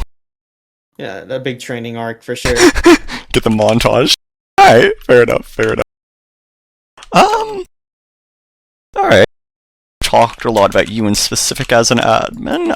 What do you think, like, the strongest part of your admin team, yourself included, as a whole is? Like, what's the thing that you guys are doing best or improving the most at from, like, previous administrations? For one thing, just collaborating, I feel like. People are very, very talkative on my staff team at the moment. I feel like when I was, like, a moderator, we had a few staff that they were kind of in the group that would do what they were told, and probably to that extent. they wouldn't be actively chatting because like you might know this, but like in a work environment, when you have coworkers, the best way for you to work with them is to be on good relations with them. Right. And so, like the more that my staff interact with each other, the better they can work together. The better they can like if they ever have a questions, they can feel more comfortable asking each other. And that actually takes a load off of me because instead of like people constantly going to me like, could I do this or how do I do that? It's just or how should we approach this? They kind of work together in a big group and like the more kind of ideas kind of enter it and that's what kind of gets like I feel good decisions kind of pushed team efforts and that's what I've been really liking about my staff team. All their personalities are great, uh and they've been very, I would say, like understanding of me being new to this role and then they're helping me kind of get through this as my Right. first season. And what do you think like your staff team as a whole struggles with, if you think you could pinpoint it or if you feel comfortable doing so? um I think hmm I think there's like small little bits that we can improve on. Uh Nothing that I would feel comfortable commenting on in Oh case no, I get something wrong. I But understand 100%. I just figured I'd ask it. I feel like it's like an interesting question to raise, yeah. yeah, I mean overall, like I think they're doing great, and we all make small mistakes along the way, but we've been slowly getting through it. Alright, that's good to hear, good to hear. Good morale, good spirits. Thinking about that positivity instead of focusing on the negatives. Yep. It's good Yeah. stuff, my man. Alright. Topic. I will spin the wheel of randomization. I don't actually have a wheel of randomization. I just have many thoughts racing around my head and I am trying to pinpoint one to use in specific next. The struggles. I definitely do have topics left though. Let me just articulate for a second. No worries. I'm watching the wheel spin right now. The wheel of fate. What do you think RGL needs to improve on the most? Like, what have they historically been the weakest at? What are they weakest at the moment?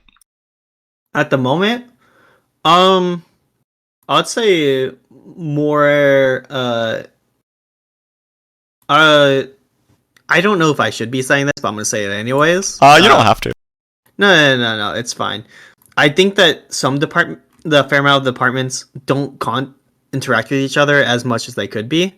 Like we do have departments that like have been really good with interacting with each of the with other kind of departments. Shout out for like casting, for instance, is contacting like the admins about what casting is going to be like for that kind of division or schedule, or like thank you thank you to all the like graphics people making all these logos that you see on invite and advance now for both Highlander and Sixes.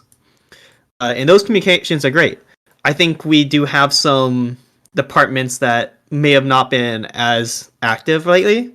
I don't know if you knew about this, but on the website, we have a tab called Help, and underneath that underneath that little drop down menu, we have a Guides tab, and those are there to help new people and get them in.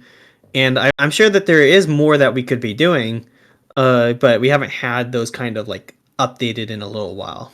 So, Alright. like that's for instance, it's like for example, one thing that we could be like a little bit more on top of. How about... And I just wanted to finish off the sentence by saying Yeah. like, how like we could be interacting with each other to kind of support them like that. I guess that also falls on me where maybe I have like a how-to Highlander kind of basic guide that idea. I could be working more with them, but yeah, like that's a kind of shortcoming maybe on my end. But that's something like on RG as a whole for RGL that we can improve on. Right? I got two suggestions for you. One, write a how to admin guide, and two, write a how to run a pug server guide. So like Highlander players stop mentally committing suicide. Wouldn't be great if we had one place for Highlander pugs instead of like all these little groups. No. You won't need to do anything besides make a guide. Just tell them how to run pugs. That's all I'm saying. Anyways, fair enough. Do you have any like big decisions RGL made that you like really have disagreed with? Like throughout the history of RGL, not just like present or like while you were on the staff team. I have a few disagreements. I don't. Any you would care to voice? I'm gonna have to no comment for this one though. You know what? That is completely understandable. I respect that decision. You don't want to like go out of your way to undermine RGL. No, I totally get it. That is fair. Yeah, I'm sorry, I can't comment further. No, it is 100% fine. It's just more of an obligation on me to ask that to like for the sake of just keeping the interview interesting and asking the same questions to staff members. It is completely fine though if you don't. Yeah, no worries. I'm just already in the kind of process of addressing it. Yeah, behind the scenes, so that I don't really see the need to kind of like verbalize it because I'm already in the middle of making change. Yeah, that's entirely fine. It's better to just do things internally and get it right than to just like make a big show and get things wrong externally or like have to go back on things. Yeah, exactly. Alright. For understanding. No, of course.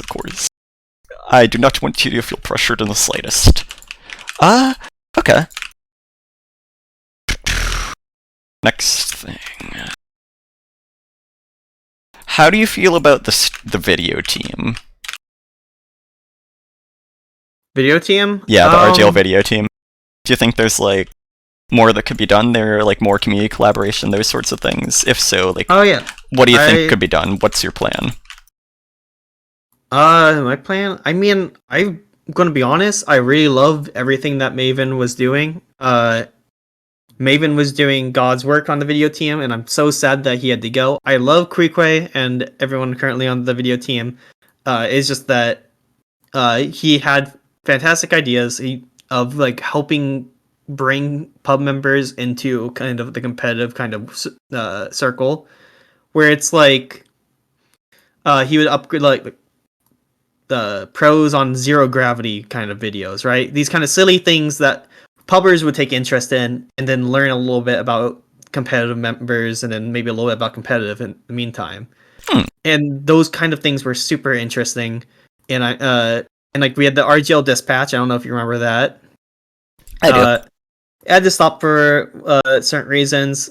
Queequeg made a little video, not video, but like an article about it. So I won't really go into it.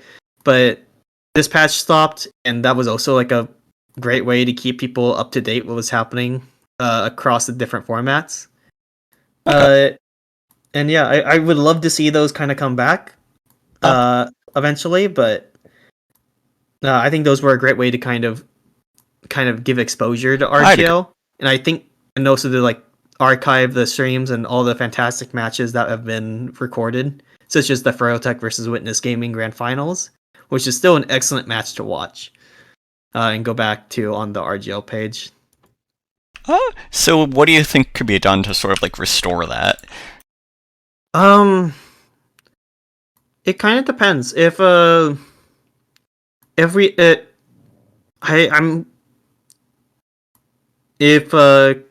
had the time and the means to bring back those series, that'd be great. I think maybe some it would just need kind of a reboot of kind of both kind of interest from the team side of things, while also the actual means to do so.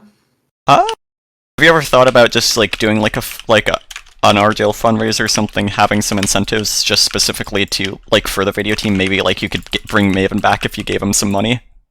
I'm sure that him leaving was a lot more complicated than money, but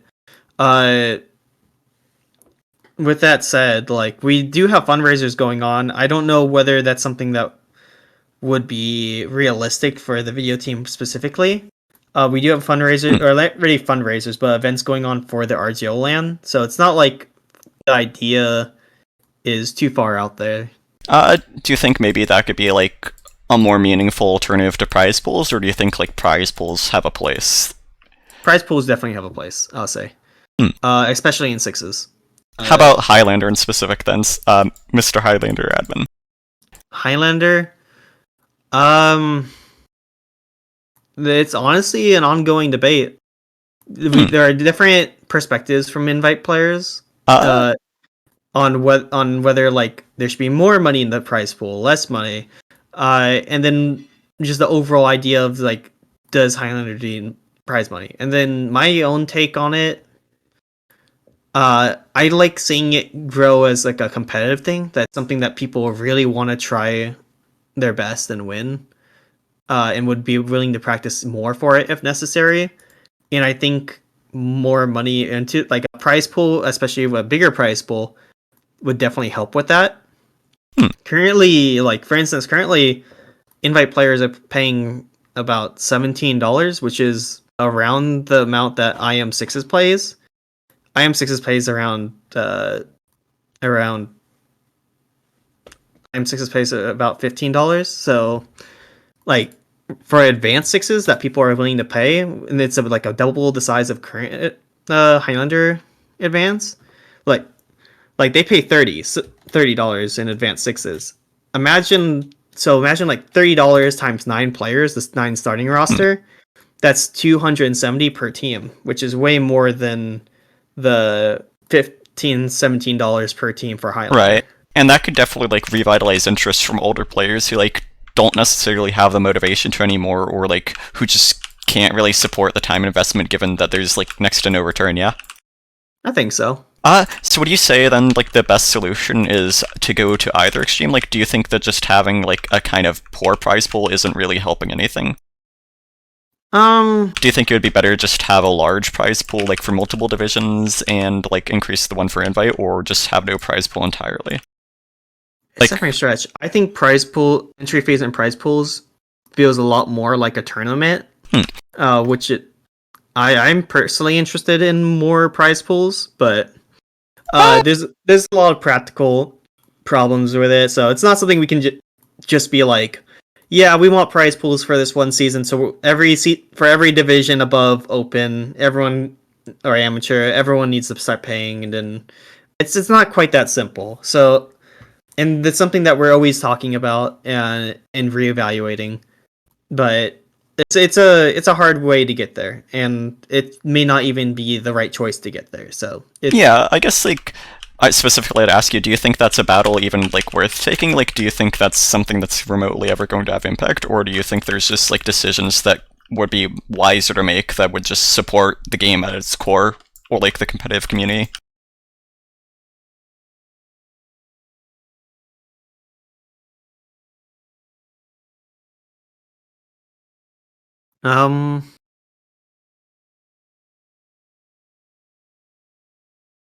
like when it comes to supporting both the top levels and the mid levels, I although I think that prize pools would be put in the right direction, it's definitely not the best thing that could be used to support the scene. So it's not like a deciding factor of health, I would say, or anything. I guess like more specifically, like okay, to loop back around to when I was talking about just like RGL making decisions, like do you think it's necessarily worth it to try and strive for a sense of professionalism, or do you think that's like something that isn't really that important in the grand scheme of things, as long as it's an enjoyable and competitive time for everybody? Professionalism, in the current scene that RGO is, I don't think that kind of professionalism, like we don't need like a $1 million prize pool or 100,000 or anything like that. Right.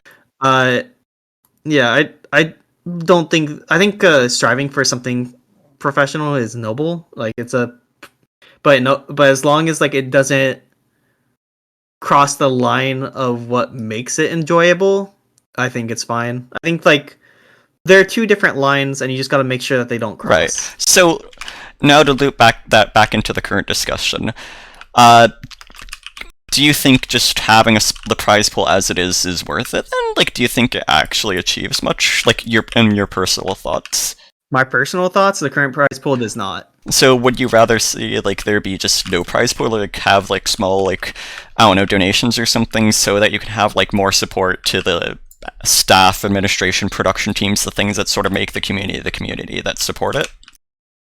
I mean, if there is a way to donate to RGL through the Patreon, for instance. I mean, that's fair. And then like the Amazon Prime helps our casters and such. I think people would feel like it would help our administration a lot more to have the kind of additional money, but I don't think that I'm trying to think of how I want to phrase this, because this is kind of a weird thing to say. Do you mind if I like give a quick follow up then before, if Sure. you're having trouble? So do you think maybe like there could be a sense of understanding, and that like helping the administration is going to help make the community a decently better place, or like make it more sustainable? Like, do you think under that context, like knowing the long term effects, that it would be something that would be like more beneficial, or that people would be more willing to do? It's just not something most people are going to care about if they'd be having to spend money for it. I don't think it's not something they're going to value too much when they're spending money for it, personally. Okay. So, as you're going to say then, sorry. I lost my train of thought. I'm sorry. Oh, damn. I actually thought that like me elaborating a bit, like specifying, would help you like articulate it. Damn, I feel bad now. No, sorry. It just it just kind of changed my, I guess, the kind of thought process I was in. Do you have a new thought process then? Most awkward conversation. Oh, nope, I do not. I'm I might. What was the original question again? So do you think it would be better to have no prize pool than the small prize pool we have? Like, do you think that because it's kind of like a token thing, that like it's something that sort of drains interest to have, because you don't really actually like make or sustain much off of it? Like, do you think it would be just more beneficial for the community to have like no prize pool there? So yeah, I'm trying to think, because like I'm really kind of split, right? No's prize pool is nice because at this current level, it doesn't really feel like if you're playing Highlander, Invite Highlander, you're not playing it for the money. At the moment, if placing third will break you even.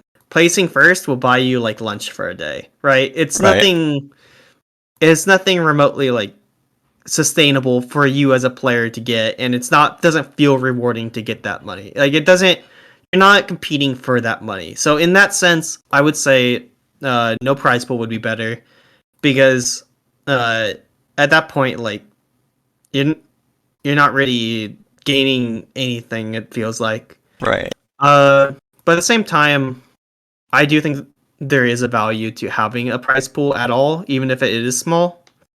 I don't think it's without reason.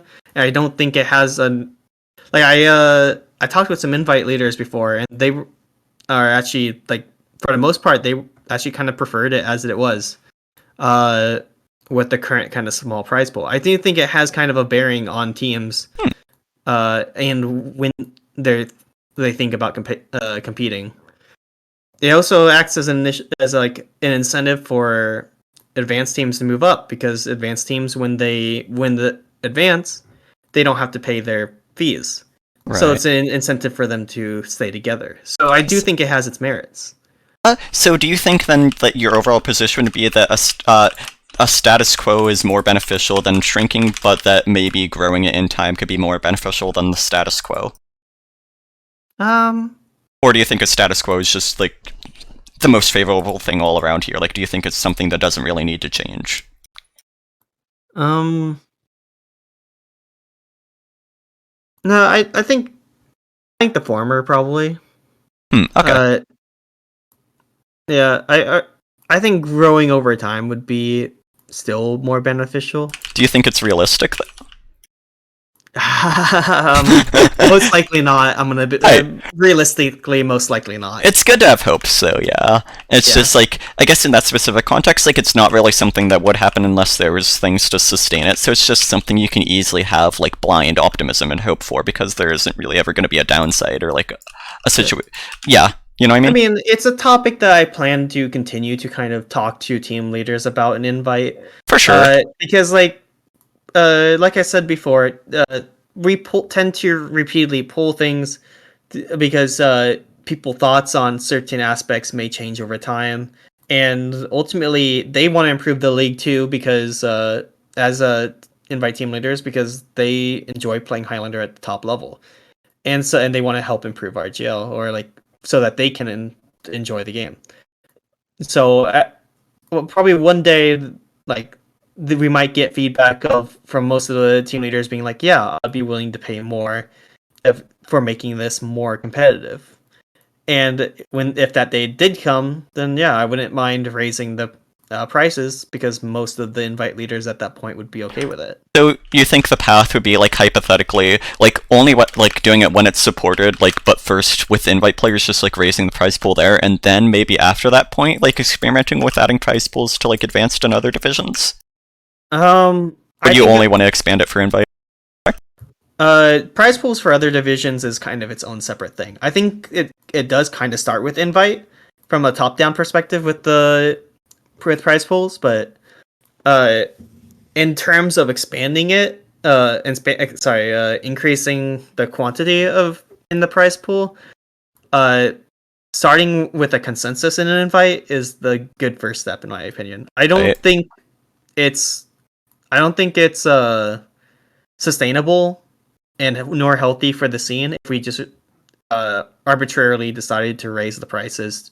Right. Like if I decided to raise it to the same amount of like invite sixes, which is $40 per person, that would be great for the prize pool. But if no one wanted to pay that amount, then we would have a very weak invite scene that season. So to be clear, it's something that you're only going to do when you have like when something that you know for sure people want for like that. Yeah, I think so. When it comes to money, you have to be delicate. I feel like. I think that's something that's really helpful for people to hear, especially like with the potential of at some point there being a prize pool for divisions besides invite. I feel like that's something that like people would find very reassuring to hear. Yeah.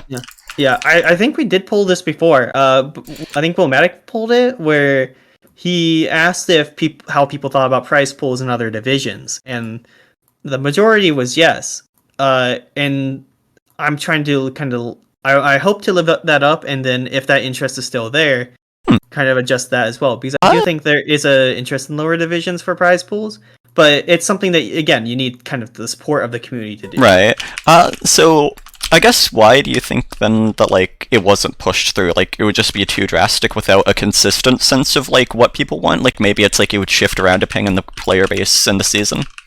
I really can't comment. I think there were some internal issues maybe with doing it, some practical issues that I'm not aware about. I don't feel comfortable talking about because I wasn't around for those conversations. I respect that.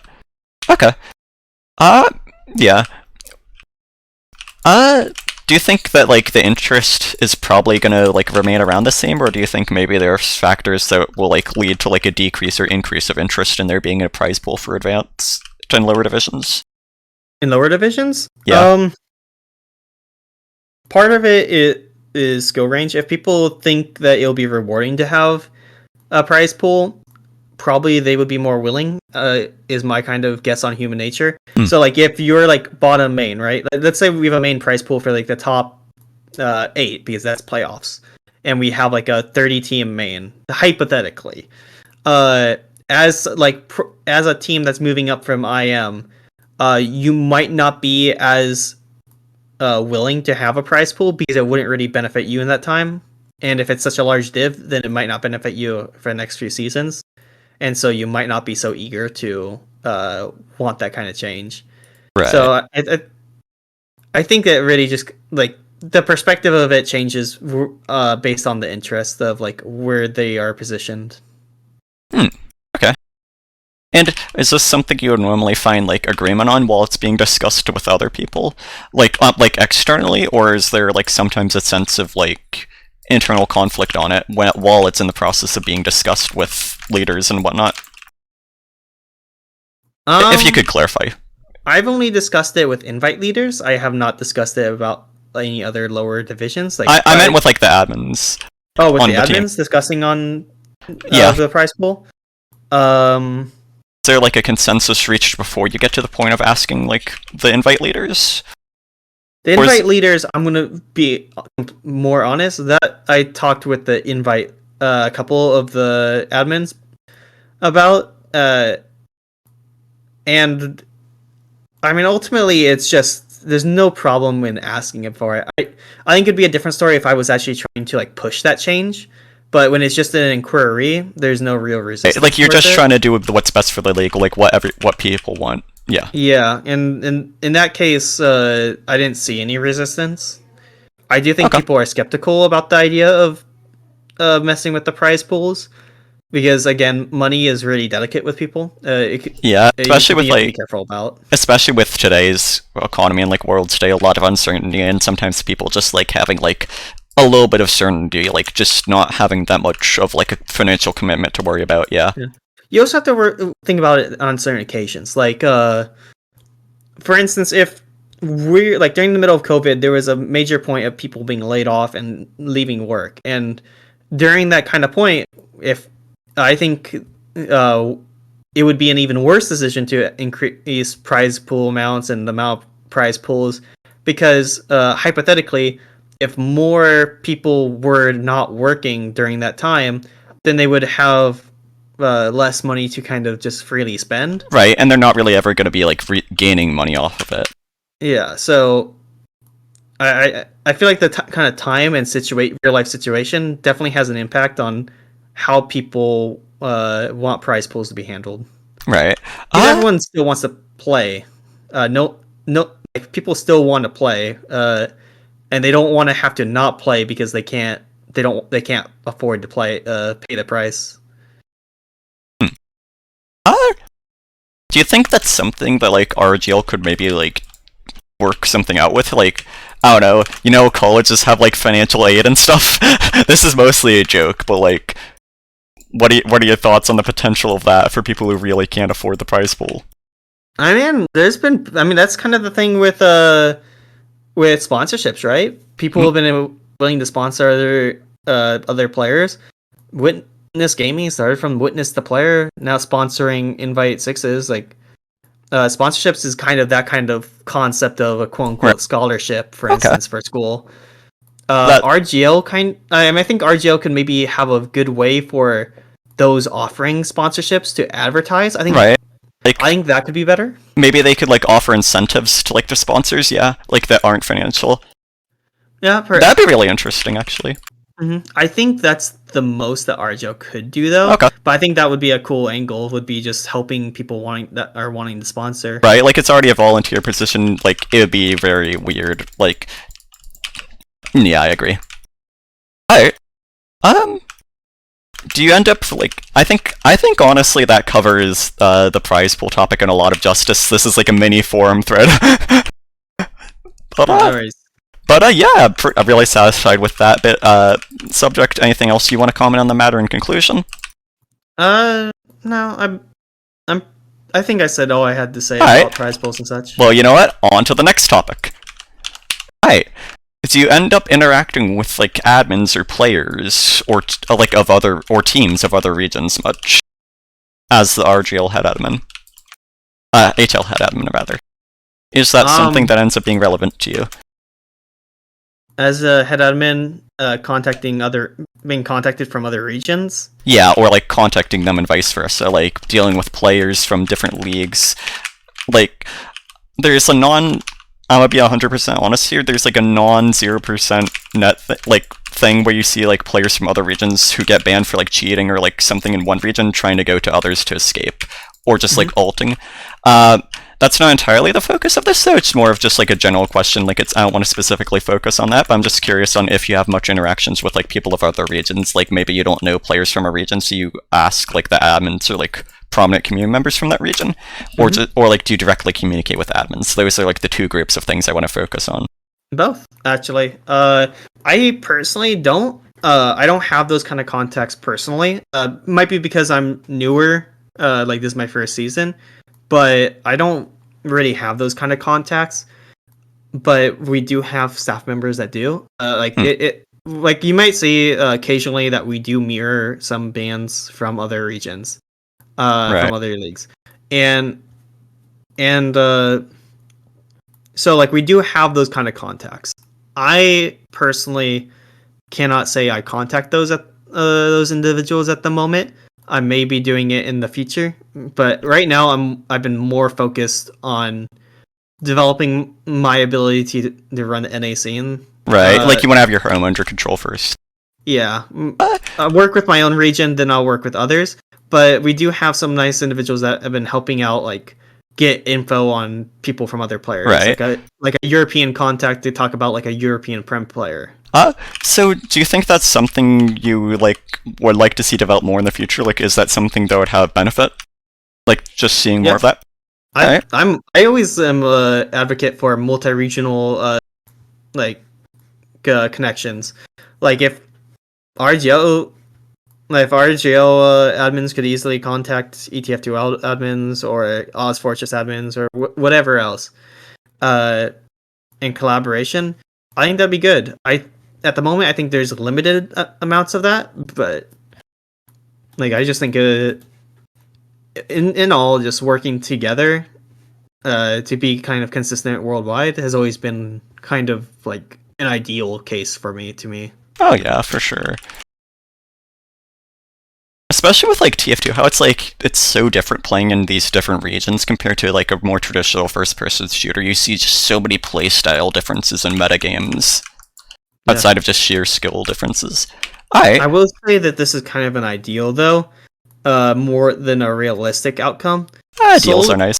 Solely because like a big example of this is what happened with the global whitelist, right? Yes, I actually want to bring that up.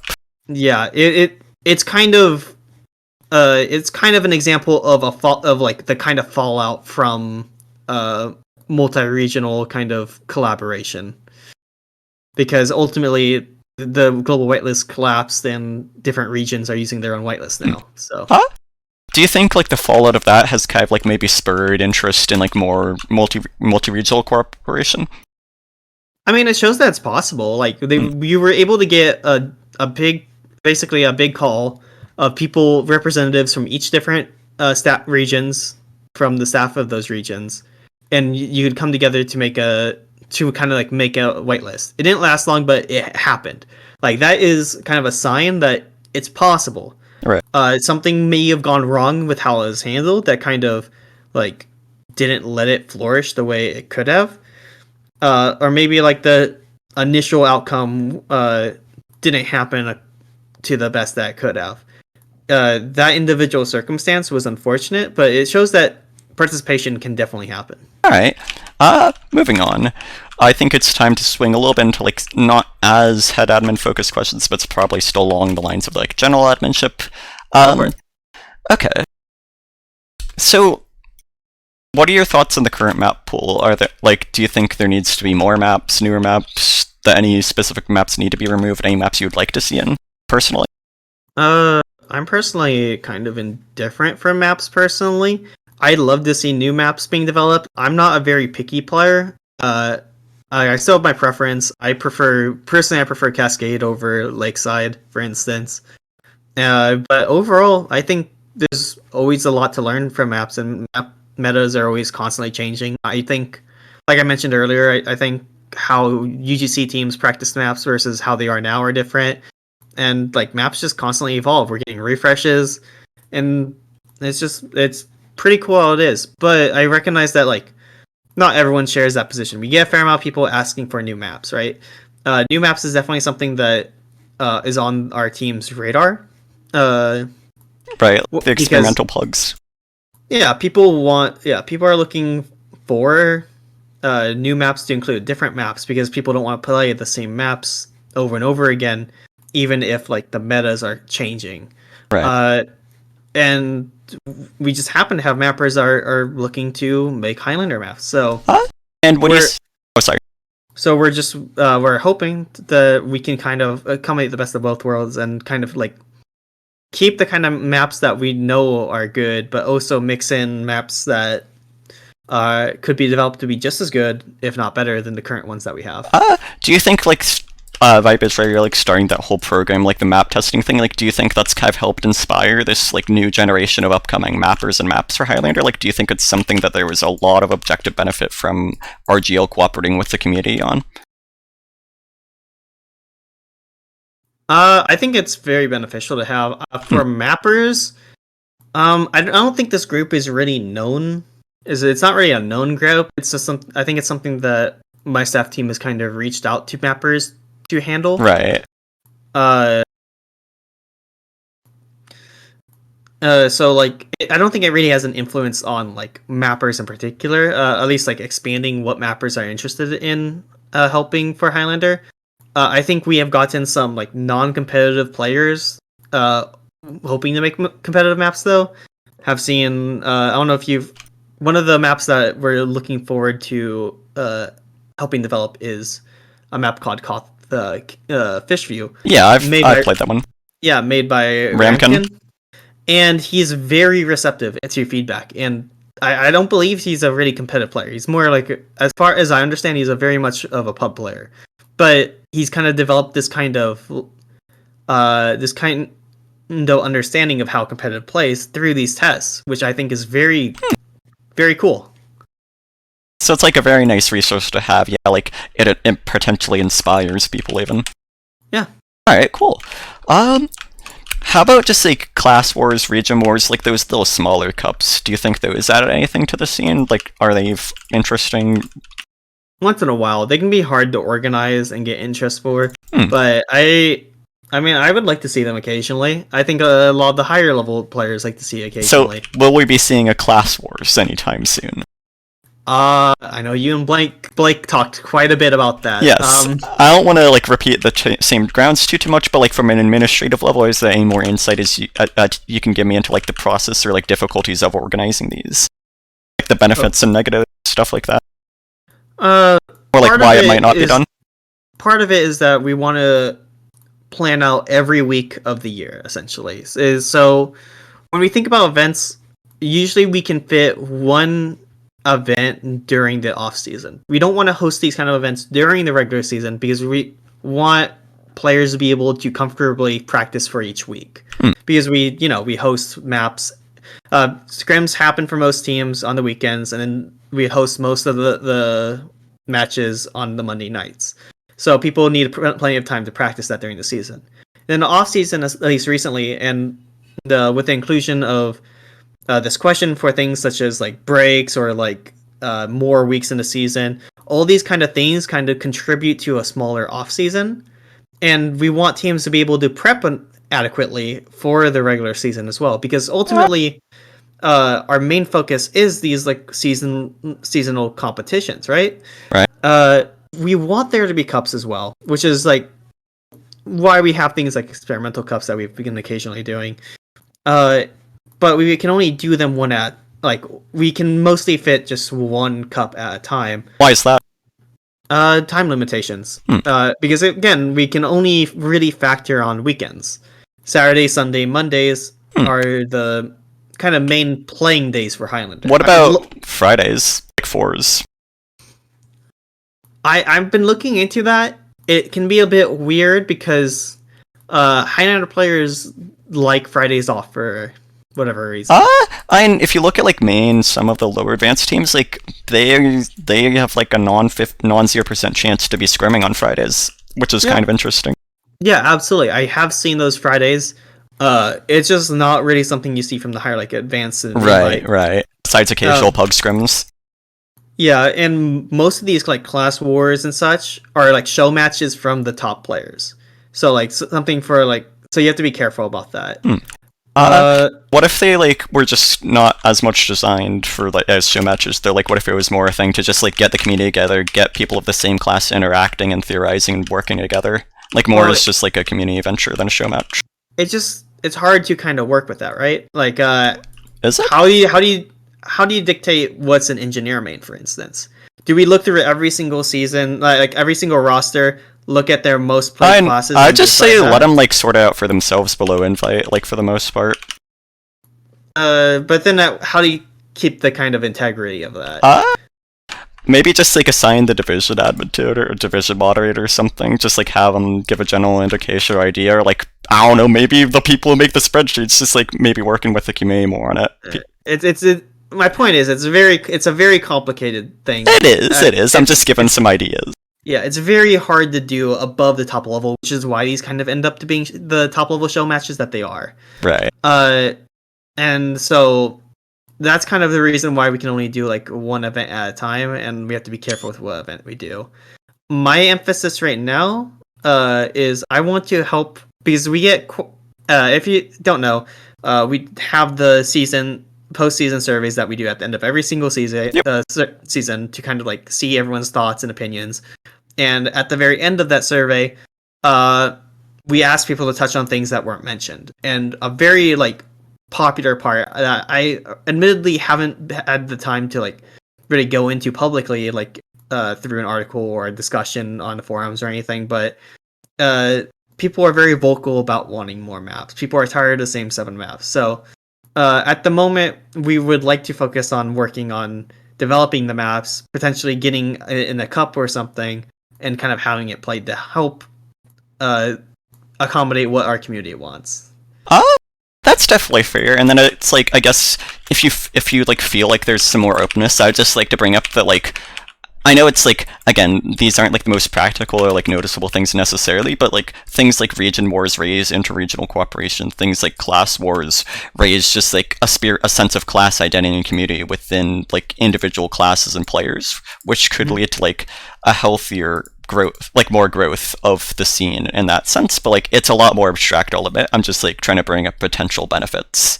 Yeah, for sure. I don't see the other two options to be fruitless. Right, but it's just like, again though, they're just not nearly as pressing as new maps. Like new maps go so far currently, especially with like it's what the community wants. So if you're focusing on that, you're doing an absolutely fantastic job in my books.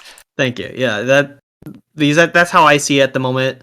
With how our community wants is new maps, and so that's just been kind of something I've been trying to work on as a side project. But right now at this very moment, what has precedent is getting playoffs off the ground and getting those going. Because I don't know, were you able to make playoffs? No, we are 3 points down, but we did 2-1 the Brandon team, and I got a hell of a video out of it. You should watch it sometime. You know what? I will watch it on the same channel where this is going to. So I encourage everyone else watching / listening to watch that as well. And all my other interviews. I spend so much time on these. Yes, indeed. Alright, any other like interesting community initiatives or like things you think RGL could do or is doing at the moment? Nothing I can talk about at the moment. That is very fair. Okay, how about Highlander Land? Is that something we could ever see in this lifetime? I'm sorry, Highlander Land? Yeah, Highlander. Man, it's tough enough getting 6 people per team into the same room. 9 people per team. Yeah, that's gonna be rough. Yeah, but imagine how excited people would get over it, you know? It would be unprecedented if it happened. I don't think there have been Highlander lands dedicated to Highlander or a Highlander kind of section for tournaments. Florida lands. People loved them. Florida land happened? Yeah, not recently, but like before Mickey died. Yeah, I think like 2016, 15. I knew about that, but I thought it was all 6s. Right? No, it was Highlander. Its main focus was Highlander. 6s was like off thing sometimes. Okay, so it's like I feel like it could really just restore an older sense of Highlander and like bring back old interests. Like look at how far lands go for 6s, right? And again, it's like not necessarily that feasible, but it's just I feel like it would be really exciting to think about and see. Yeah, I mean, who knows? We can look into it and see. Right now, I hear that plane prices are going pretty high. The economy is messed up. Alright, I just figured I'd bring that up anyways real quick. Okay. Let me think. I do have more questions, I just need to sift through them. The downsides of it being impromptu. No worries. As I say, as there's been like a minute of total downtime throughout this entire like 2 hour thing. No worries. I would like to wrap things up around 11 though. Yeah, I'm gonna be ending it pretty soon. I think just like maybe like 10, 15 more minutes of Yeah, questions. no worries. I have time until 11, which All right. yeah, so plenty of time. Let me.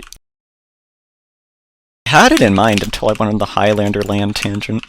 The Langent. The Langent. Would you show up to Highlander Land? Oh, I absolutely would, assuming I could like afford it. That'd be amazing. Would you? But would you show up as the Riddler? Nah. Nah. Okay, that's fair. It was a one-time shtick, you know. I can't do it every time. I will show up as myself with some top hats, with a top hat though. Maybe bring other hats. Not the tower. The yeah, the pillar of hats. Tower hats. Yeah. Like I assembled at the Sixes land. Yep. It was. We got a clip of that. Anyways, okay. You mean you had a clip of that? No, I got another one. Oh, sweet. You have to be a cast, I'm pretty sure. Anyways, all right. So back to saying people thinking man things. Yes. What do you think is like? What was your favorite part of adminning, and what was your least favorite? Favorite part of adminning is like helping people and like feeling good. Okay, so knowing and make a difference, which is mostly an emotional thing, because I like most people in this world, I enjoy feeling good and I don't enjoy feeling bad. So when I receive positive feedback from people, like that's what keeps my drive going. Like when I message someone like about something, or they message me and we talk for a little bit, and then at the end they're like, "Hey, you're doing a great job. Keep it up." I don't really express it to them, but like I really, really, really love it. Like that's what keeps me going is when, like I know when like I don't, like I said, I have self-esteem issues, so when people kind of like tell me that I'm doing good, it definitely makes me feel like I'm actually making the change that I wanted to make, and I'm actually supporting our community, and that's what I love. That's my favorite thing about adminning, is knowing that I'm making those changes that people want to see. Right. And then the least favorite is obviously the kind of criticisms I get. No one likes to be told that, hey, you have no idea what the fuck you're doing. You're ruining it. You're doing it. This is an awful idea. Like, how could you come up with this? Like, being told that, it's really demoralizing. It's exhausting. Like, knowing that I make mistakes, like seeing the mistakes I make and seeing that they have a negative effect. It's like the one burnout that I get. Like, it's the one kind of thing that kind of makes me feel like I don't know if I want to do this anymore. So like, what could be done about that? Like, what could the community in specific like do to improve on that? I mean, I've just kind of understood it as like when people are upset about something, people are very like brash about it. They're very like outspoken about it, and that's just part of how people act. It's just a personality thing. I don't mind that as much when I think about it. I mean, if people would be willing to be more understanding about like, or be more like critical in a sense of like, all right, I don't really agree with it, but maybe you could like walk me through like how you got to that, and then like you have an in-depth conversation about that, and then they're like, then maybe can be either be on the same page and be like, all right, yeah, I get what you're talking about. I still don't really agree with it, but it is what it is. Like, or like even if you don't agree with it, but just probably not make it so disheartening, I guess, for the people working. Just to, so like kind of to, like just think about how you're like what you're gonna say is gonna affect things, and like just try and not jump to conclusions, kind of.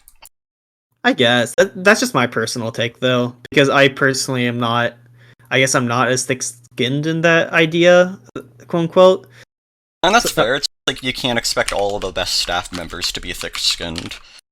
Yeah. I'm don't really it's like I said mentioned before, I kind of question myself a fair bit. So when people make me think that when people kind of double down on my doubts, kind of just like make me feel like I'm not doing a good job. Obviously, that's probably like the worst part of it. So what would your advice to like community members, admins, whatnot that kind of struggle with that as well? Like, how do you kind of typically cope with it?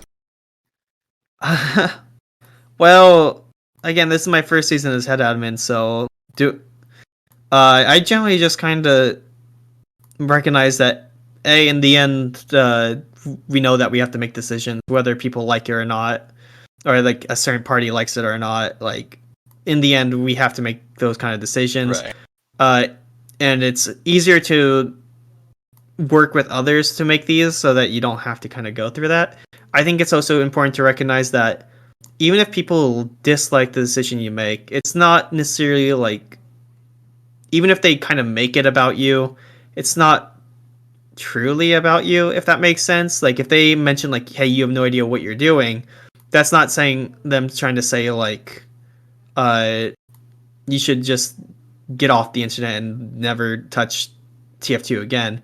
It's more like this decision that you made was bad and you should reevaluate. Right. It's less about you as a person, more about the decision that they're upset with.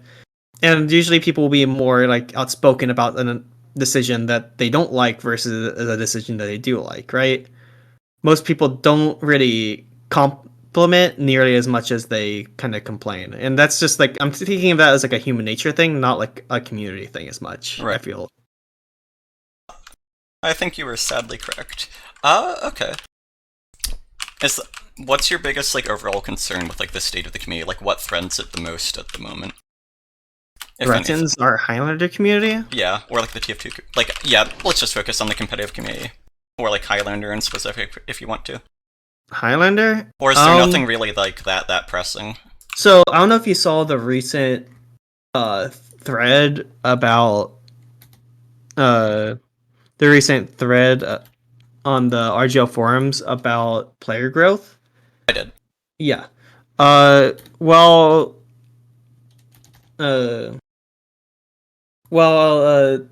I would like to say that like a big factor of it was because of COVID, and I didn't mean that to dismiss it, because like even knowing that like ultimately we want to aim for continuous growth, even if like people are returning to work, people are returning things in person, seeing this kind of like drop off is not what you want to see. You want to be able to retain players, and growth is in competitive TF2 or for RGL in particular is something I would love to see more of, because ultimately TF2 has a lot of like a high amount of concurrent players, and most of the time it's all for casual, for Uncletopia, for like whatever silly trade server or Saxon Hale, those kind of things, and the people that basically exclusively play that but like haven't tried competitive, mostly because of the stigma from the in-game competitive, or due to them just not knowing that this kind of mode exists. And so my concern is that we aren't able to attract those kind of parties well enough, and I would love to see more people compete that haven't really tried competitive before. Competitive like TF2 from a HL perspective. Right. Okay. So, how do you feel about like how RGL handles bans? I guess that's another thing where it kind of feels like they just like flip-flop around reactively a lot on, like TFTV makes a threat and then that person just like gets unbanned. Like, it just feels like stuff that could have been considered like before a post to be necessary, I guess. So this is a problem that I have as someone that isn't necessarily like as involved with that, but has seen it happen. The problem is that like things don't happen because threads are made. This is a very like controversial take. The things that happen in RGL, like things do happen because threads are made, but specifically bans, right? We don't unban just because someone made a thread, or reverse bans just because someone made a thread. There's been several like things that have happened, bans that have like had a discussion outside of that thread that don't get context when the thread is made. Some people mid conversation with staff will create a thread before like they finish their kind of one-on-one conversation. Wait, what? That has happened. I'm not gonna specify or call names, but Unreal. it like it appears that way because by the time the threads are made, usually like uh something was already happening behind the scenes, or like more knowledge was happening. Like Right. it it's not something that people consider though because they don't have that additional context. Right, but it's just like helpful to know that like RGL kind of has to be aware of things as like a league that caters to the players. Yeah, like people do read the forum threads. Whenever there's like an angry thread on the RGO forums or an angry thread on the TFTV forums, like staff do read it and staff do like consider the things that people say, but like not in the sense of like, yeah, so the TFTV people make a good point, so and or TFTV people are like super angry, so now we're forced to reverse the ban for damage control. That's not quite. It's not quite like that where it's just damage control because people made thread, but because this has kind of been the how it appears on the surface, people keep on seeing, oh, they're doing stuff after the thread is made, therefore it's a reactionary to the threads being made. So whenever something we don't like is happening, or if my friend gets banned, I'm just gonna make a forum thread about it and they'll reverse the ban. And many people believe this, and I doubt that me saying this right now, if someone gets to this point, that people are going to believe me. And honestly, I've just kind of recognized that at this point. You've changed my mind now. Yeah, if I could, I would love to just like show people like an example of a situation where they were already midway through overturning a ban. Have to invite everyone to like a one-on-one dialogue. Just like debate them until they see it. Yeah. Sorry, I was gonna say. Nah, it just makes me a little sad to see because ultimately, like RGO admins and their bans aren't supposed to be like against the community, Right? Like, whether like they don't always like agree with what like a specific forum thinks, but it's never in mind of RGO self-interest. Right, and but then it's also like there's like so many individual parts of RGL and components, right? But then it's just like they typically get generalized by that criticism. Yeah. Into like one group. Yeah. That's fair. Okay. So this is really the last thing I can really think of. This sort of like ties those two previous topics together. What's usually the methodology of like making forum posts to you? Like, what's the process like? You know. Forum posts for me. Yeah, or like I guess the staff team as a whole, but like you. Like in a response to a thread, or like yeah, like what's the process? Is it like RGL like everybody takes a look at it on this like, and everybody just sort of like pools their thoughts, and then there's like one sort of collective post? Like, is it handled like internally and then externally? Is it more so something you just like look at and I'm not gonna individually? I'm not gonna talk as like a full-on organization standpoint, but for my department, I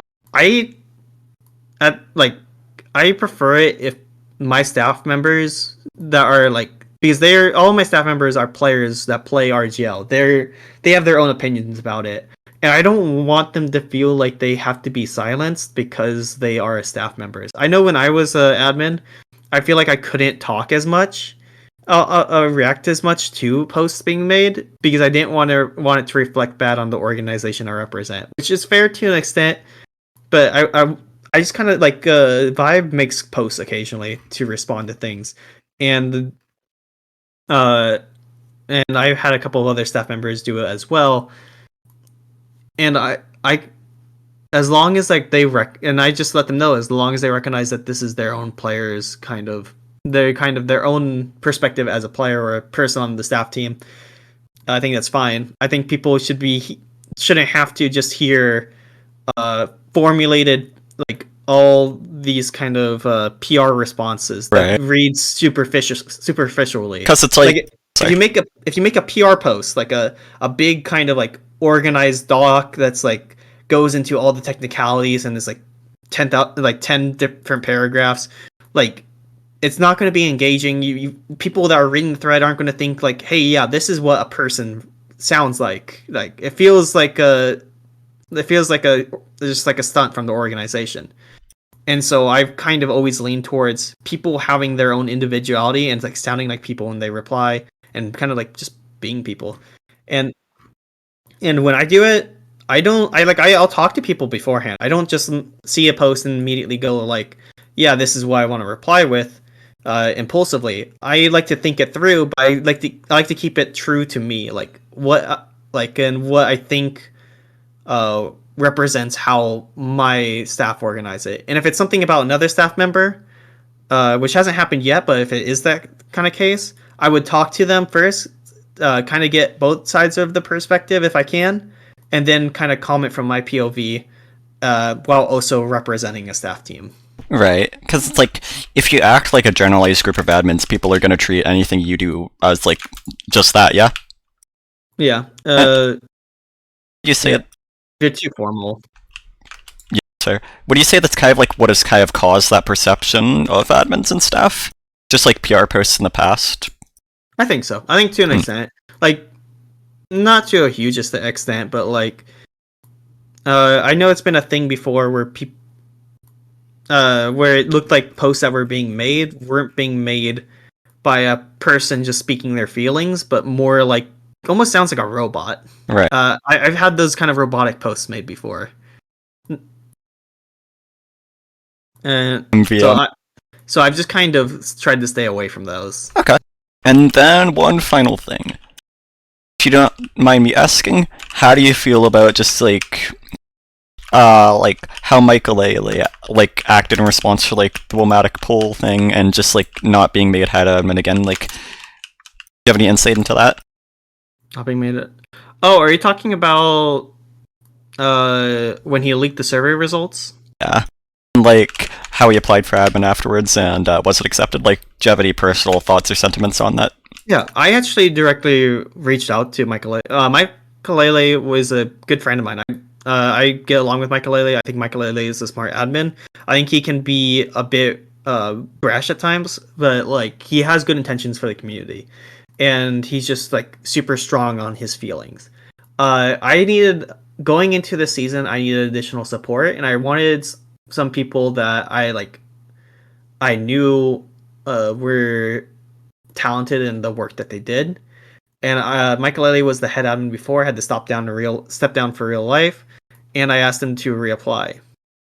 After he applied, I talked to others about it, and ultimately, like when it was brought up, it's like, and people not feeling comfortable with it, it's just like, all right, maybe now is not the best time. And I don't think I don't think it's impossible for Michael to be staff ever again. I just think at this current moment, I think the event was like, it was within like it's been like a year or within a year since that happened. Right. I don't think time has passed enough to where like we can really forget that kind of offense. I don't really like going into the full detail of it, but like also kind of relevant to that was that there was that other report leak kind of like a few months ago, and that probably especially makes it like, I don't know, a bit less appealing. Yeah. Yeah, definitely. It definitely is a thing that we take privacy like super serious. Like it's a really big deal. I want to emphasize, and so leaking. Even if you accidentally are given the kind of ability to do something, just because you have the ability to do something doesn't mean you should do it. And in this case, like when it comes to like things like leaking, it's really sensitive. It's really sensitive. Right. It like undermines already kind of somewhat thin trust. Mm-hmm. Or the community RGL is kind of just dependent on the community. Definitely makes sense. Okay. I don't really want to go that far into that topic, though. I think it kind of was relevant to bring up. Mm-hmm. Okay. Do you think Michael A. was like justified in leaking it though, like given the context? And do you think him not being admin is like fully justified? So how I personally feel. Yeah, how you personally feel? At that time, like I was not staff at the time. of him doing that. I was also frustrated with the survey results coming out, but I do think that if uh, just based off of my own personal morals and how I would handle things, if they didn't release the survey results on time, I had access to the survey results, I would not personally leak them. I might look at them, admittedly, but I would not. I would not like screenshot it or like make a doc about it or anything like that. Right. Okay. That's just my own personal morals regarding leaking and like that. And I do think that like eventually Wilmatic was going to share it. I don't think because that would just be a PR nightmare if you just don't share survey results for one season, and it would just continue on like later on, and the later that you wait, the worse it gets for you. Okay. And for Michael not being chosen as an admin, I mean, considering that I was directly involved in that conversation, and I conceded, I really can say all I can say about that is that it's fair. Like I conceded for a reason. Like I didn't. If it was too soon for him to be an admin after doing that, then it's just how it is. I'm still I still like Michael as an admin and as a person, and I think eventually I would love to ask for him to see what he thinks in the future. Just not not like soon will be no time soon. I don't think until like our until the rest of our show is really ready. Okay. Let's see. And I am finally out of randomly thought up questions on the spot. Do you have anything else you want to bring up? Any like final statements, shoutouts, anything like that? I mean, shout outs for you for making this for making this entire interview possible. Doing it with everyone, I think it's been really cool. Seeing what other people think and have been saying, and I'm excited to make my voice heard and see what people think about my kind of insider info. Yeah, a really good one. Like there is so much detail. Any other quick shoutouts or anything? If not, my final question to you is: what is the next step for you in the context of Highlander adminning? Like, what is the next big thing you're gonna implement if you can speak on it? Next implement. I'm not gonna say what I will implement That because is fair. will is too concrete for something that these goals are still goals at the point. But I would love to see I would love to see more uh, either like more paid divisions. Like my ideal is either more paid divisions, more established like either choose between either breaks or either like a break a season between playoffs and the regular season, or like an eighth week. I think either of those would be cool to utilize. To help develop maps, make a map pool that everyone's interested in, and I'm hoping to slowly work on these goals. The goals I have set for are kind of getting to there. I'm hoping by next year, by the spring season, but obviously that's up to you guys, the community, before I'm able to implement that. Right. And then what's the next step for you as a person? Like, what are you looking forward to? What are you gonna be looking to do or change? Like, entirely un-gameplay related. Um, you know, I'm hoping to take a. If I really can't find teams that I'm interested for Highlander, or that's interested in me for Highlander, I think I'm going to take a step back from video games as a whole. I want to focus a lot more on real life, but while also enjoying adminning and working with everyone and benefiting the game that I grew up with. I think I'm probably going to start moving on a little bit, slowly but surely. Just kind of move on. Hmm. I've been in college for a while now, and I'm going to graduate soon, and then I plan on moving, and yeah, I can't indulge in video games forever. True. So do you plan like gradually withdrawing from adminning? Like, or I will. No, I'm hoping to admin. I hope to admin until the fight. Until like if there finally comes a day where like I feel where I'm just like feel completely out of touch. I don't want to admin if I feel out of touch. If people feel like I'm out of touch. okay. So even like I plan to socialize with our community even after I stop, but I want to make sure that RGO not only gets the support they need, but also gets the kind of passion that will really like move things forward. And if I can't supply that anymore, then that's the day where I recognize that maybe it's best I'll step down. Right.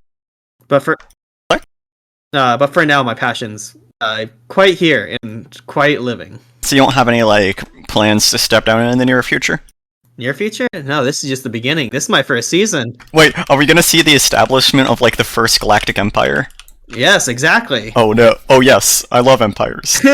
You better. But yeah, jokes aside, yeah, I don't plan on stepping down anytime soon. I'm That's not good. burnt out of our jail or TF2 just yet. But I mean, I won't be here forever. Neither will Exa or Sigafil. Like, I feel like eventually everyone will be moving on. And so keeping these things in mind is good. Don't dwell on them too long, though. Yeah. Okay. Unless you have anything else you want to add or say, or I think that'll be it for this one.